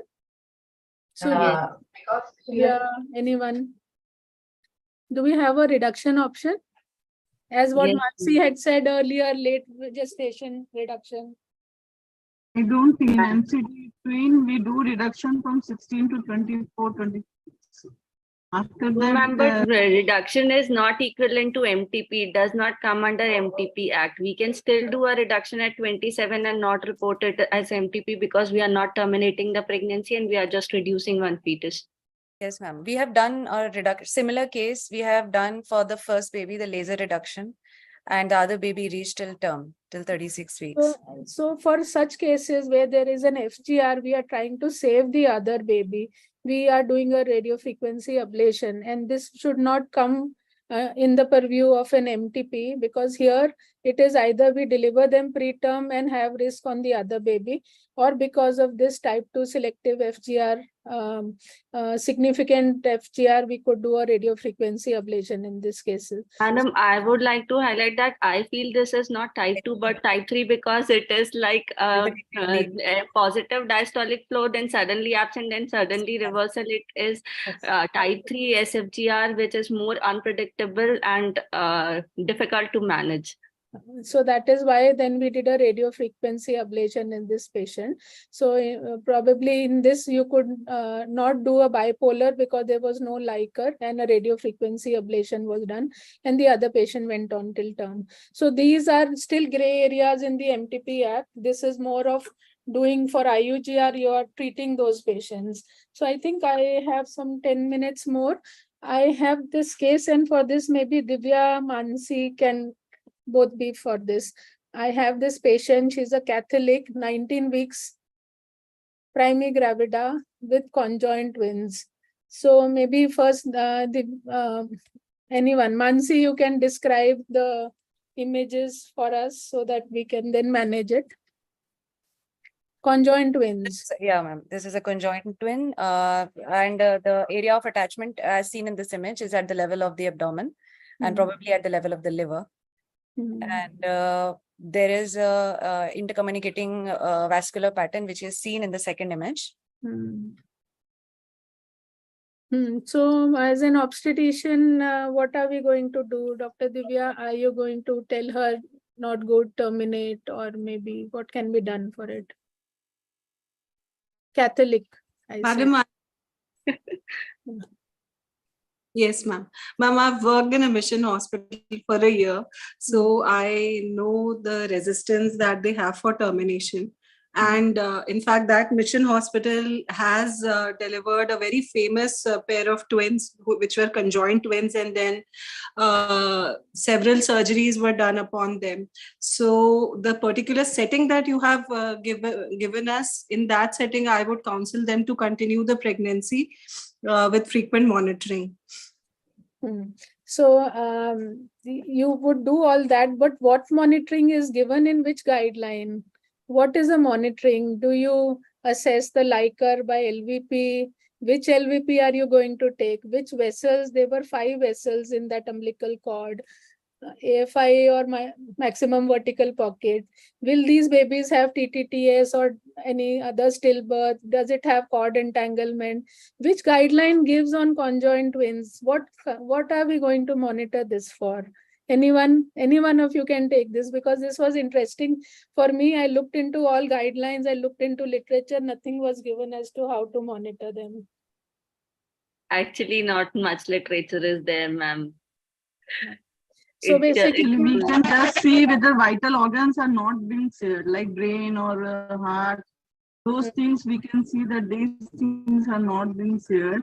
If anything related to thoracophagus and all, that can be separated easily. So that thing we need to explain. But usually we cannot follow up. There is no such guideline, as it is a very rare thing we see in 1 in 50,000 pregnancies. So maybe we cannot explain how to follow up these cases. Yeah, but this was liver which was fused. Umbilical arteries were normal. We looked at MCA of both the babies, but umbilical arteries, which one is which? Because there were 5 together, we could see nothing from there. So we just monitored on that one umbilical artery and the MCA, and just looked at the Liker around both the babies and measured all of them. Now again, guidelines say delivery of DCD at 38 weeks. MCD at 36 to 37, MCM at 34. Conjoined twins, what weeks are we going to deliver them? Any call on that? What do you all think should be done? Maybe till maturity, madam. Yeah, we should stretch nobody it will as operate much on as them otherwise. possible and give them a mature baby so that they can Maybe get operate if they operated. want to. Yes. So I also think, see, MCMA cord entanglement, we don't have a risk here. So it is more of just monitoring and try lower segment forming well and more mature babies for them to be operated on. So then our own decisions, we thought we'll deliver at 37 weeks. Now, what section? Lower segment, classical, what incision on the abdomen, vertical, paraffin steel. We went on till term 37 weeks and we explained to her all the risks. So everywhere it is given vertical, but we gave a Fenton steel a little more extended on both the sides. This was the length of the incision that we had, and we dissected the sheath more. Then these twins, one, we started off removing one side head, then rotated. The team with me was working with me. Then we rotated, took out the buttocks of one, then the buttocks of the second, and then the head of the other. So it was a Fenton steel incision. Normal cesarean section was done for this. And this is how the babies came out. That is exactly what Mansi was saying, that it is fused at the level of the liver. And there was a single cord which had 5 vessels in them. And so this was then operated and it was all over the newspapers in Mumbai. We've done such 3 conjoined twins and they have all done well because we have a very good pediatric surgeon who manages these cases. So finally, what I want you to say is that it is not one person managing. Some things are not there in guidelines. Some things are there only have to be just thought of how you want to do them. I think we have finished all, but I have this last case. Maybe if everybody is with me, we will go on with this. A difference in the genetics of the baby. So maybe Preeti and Surbhi can take it. We have this primigravida DCDA twins, FTS low risk, 17-week scan was perfectly normal. And this at around 20 weeks, 22 weeks, I see this echogenic mass in the heart. So what is it? And have we missed it in the 17th week scan? And what do we do for it? Ma'am, there is an echogenic mass in the left ventricle of the baby, and it looks like a rhabdomyoma, not like an echogenic focus, which we missed. And it because it usually appears later half of pregnancy, mostly after 24 weeks. So we might not have missed, and it has evolved over time. So now this is a DCDA twins. So Preeti, rhabdomyoma is associated with what, and what test are you going to send? And whether it is associated with tuberous sclerosis. So we have to screen for we have to do amniocentesis for TSC1 and TSC2G. So one baby or both babies? Both the babies, because we have to do for both the babies as she is only now 22 weeks. The second baby can develop later in the pregnancy because one baby has already developed. So we have to do for both the babies. Okay, so the patients were a little hesitant in doing it. They said first you did not pick it up at the right time. Now you're telling me one has it and the other will have it later on. You want both babies to be tested. So basically they wanted to test for one at this moment of time. So we tested one and it actually came out as tuberous sclerosis, which is autosomal dominant pathogenic. Now, do we do a reduction or do we just follow them up? Anyone can take it because this is just extra case. Tuberous sclerosis is a debilitating disorder, madam, with fits and seizures and a lifelong disease it is. So we can offer them reduction if they want to opt for. But otherwise you can also continue and it is a... Yes, that is always an option. So they wanted to continue both the babies. So the second baby, which we thought we'll have, did not develop any rhabdomyoma. Here the monitoring will have to be any cardiac dysfunctions. You need to follow them up to look for any hydrops and also look at the brain for any tubers in the brain. So yes. So we have reached term. We delivered this baby. And so this is the child which was born autosomal dominant, 50% recurrence risk. She has got tuberous sclerosis. She gets some convulsions, but the second, both the parents were normal and the other child was also normal. The sibling was the other sibling and father and mother. So now what is the recurrence risk are we going to give to this patient, Preeti? because it is an isolated finding and it is autosomal dominant. So there is very less chances of recurrence in the next pregnancy, maybe 0.2 to 0.3%. So although autosomal dominant has a 50% recurrence, here because the parents were normal, the risk of recurrence is going to be 1 to 2% only, not higher than that. And these patients can be monitored for next pregnancy. So you may not need to do any prenatal testing in the next pregnancy. So I think we are finished with our cases. Our panelists were very fast and very nice in answering all the things. The messages are, yes, we need to establish the date. Chorionicity, extremely important in early weeks of gestation. Monochorionic twins are unique and they need very closer monitoring. If there is any problem, you need to decide what to do. KCL reductions cannot be done, and you need to do laser ablations for these cases if there is a problem in one of the monochorionic pair. So I thank you all, and maybe Bhopal Society can take it from here. As to any questions we have, we can answer them together. Dr. Monica, you can please take over from here. Thank you so much, Vandana ma'am. I've never heard a panel like this. It was, I listened to so many panels, but this was a class apart, and you took it like a story. The beauty of this panel was that there was never a broken link. It was like we are reading a novel. It went on, and the cases you showed were your own cases. That's the beauty. Every case had a live baby delivered. I mean, hats off, ma'am. This was too good. So I think the panelists have done a brilliant job. And Mansi, thanks for pitching in at the last minute because of the two panelists who were missing. Mansi, thank you, ma'am. I'm a big fan of Vandana, ma'am. I've heard her in Feto Med and it was amazing.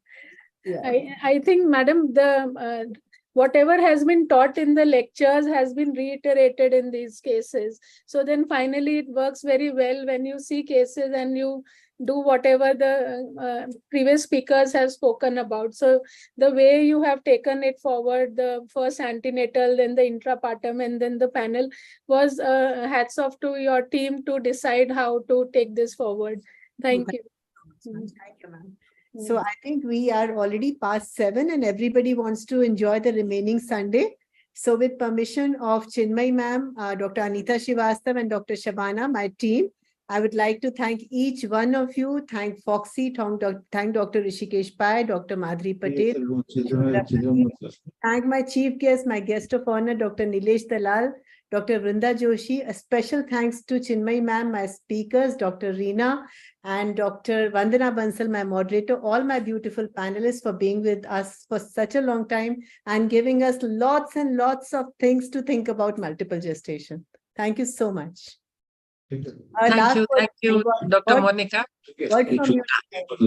Yeah, no, I really want to thank you very much because this whole concept was yours and everybody is appreciating this word symbiosis.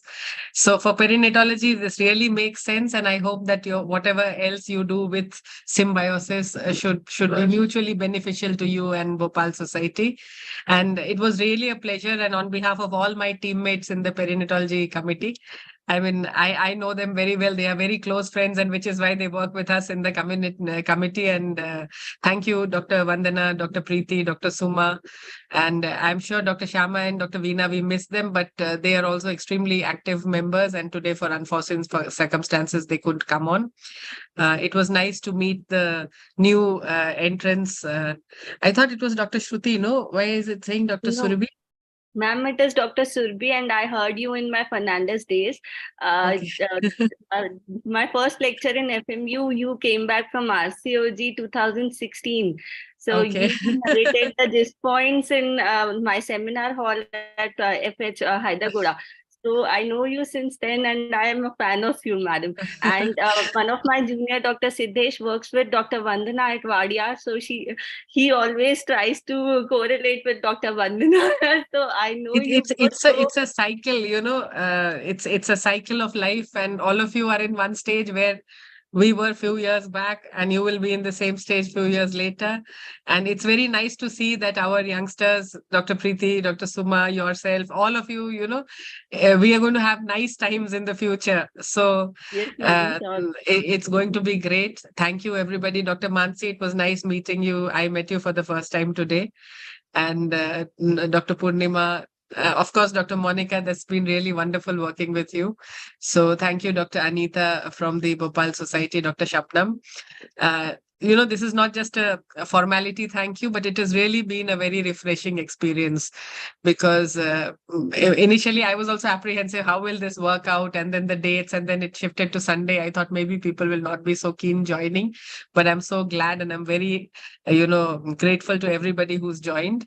So wonderful. And let's have a good evening now. Spend time with our families. So much. Thank you, madam. Nice time with you. I would be looking for Thank you, Monica. the next topic of symbiosis. Whenever you feel like, you can just give me a message as to this topic you want to work on. We'll have fresh speakers. We'll give opportunity to many youngsters, and ma'am, we'll carry this forward. Absolutely. Thank you, everybody. All the best. Bye. Bye-bye. Thank you.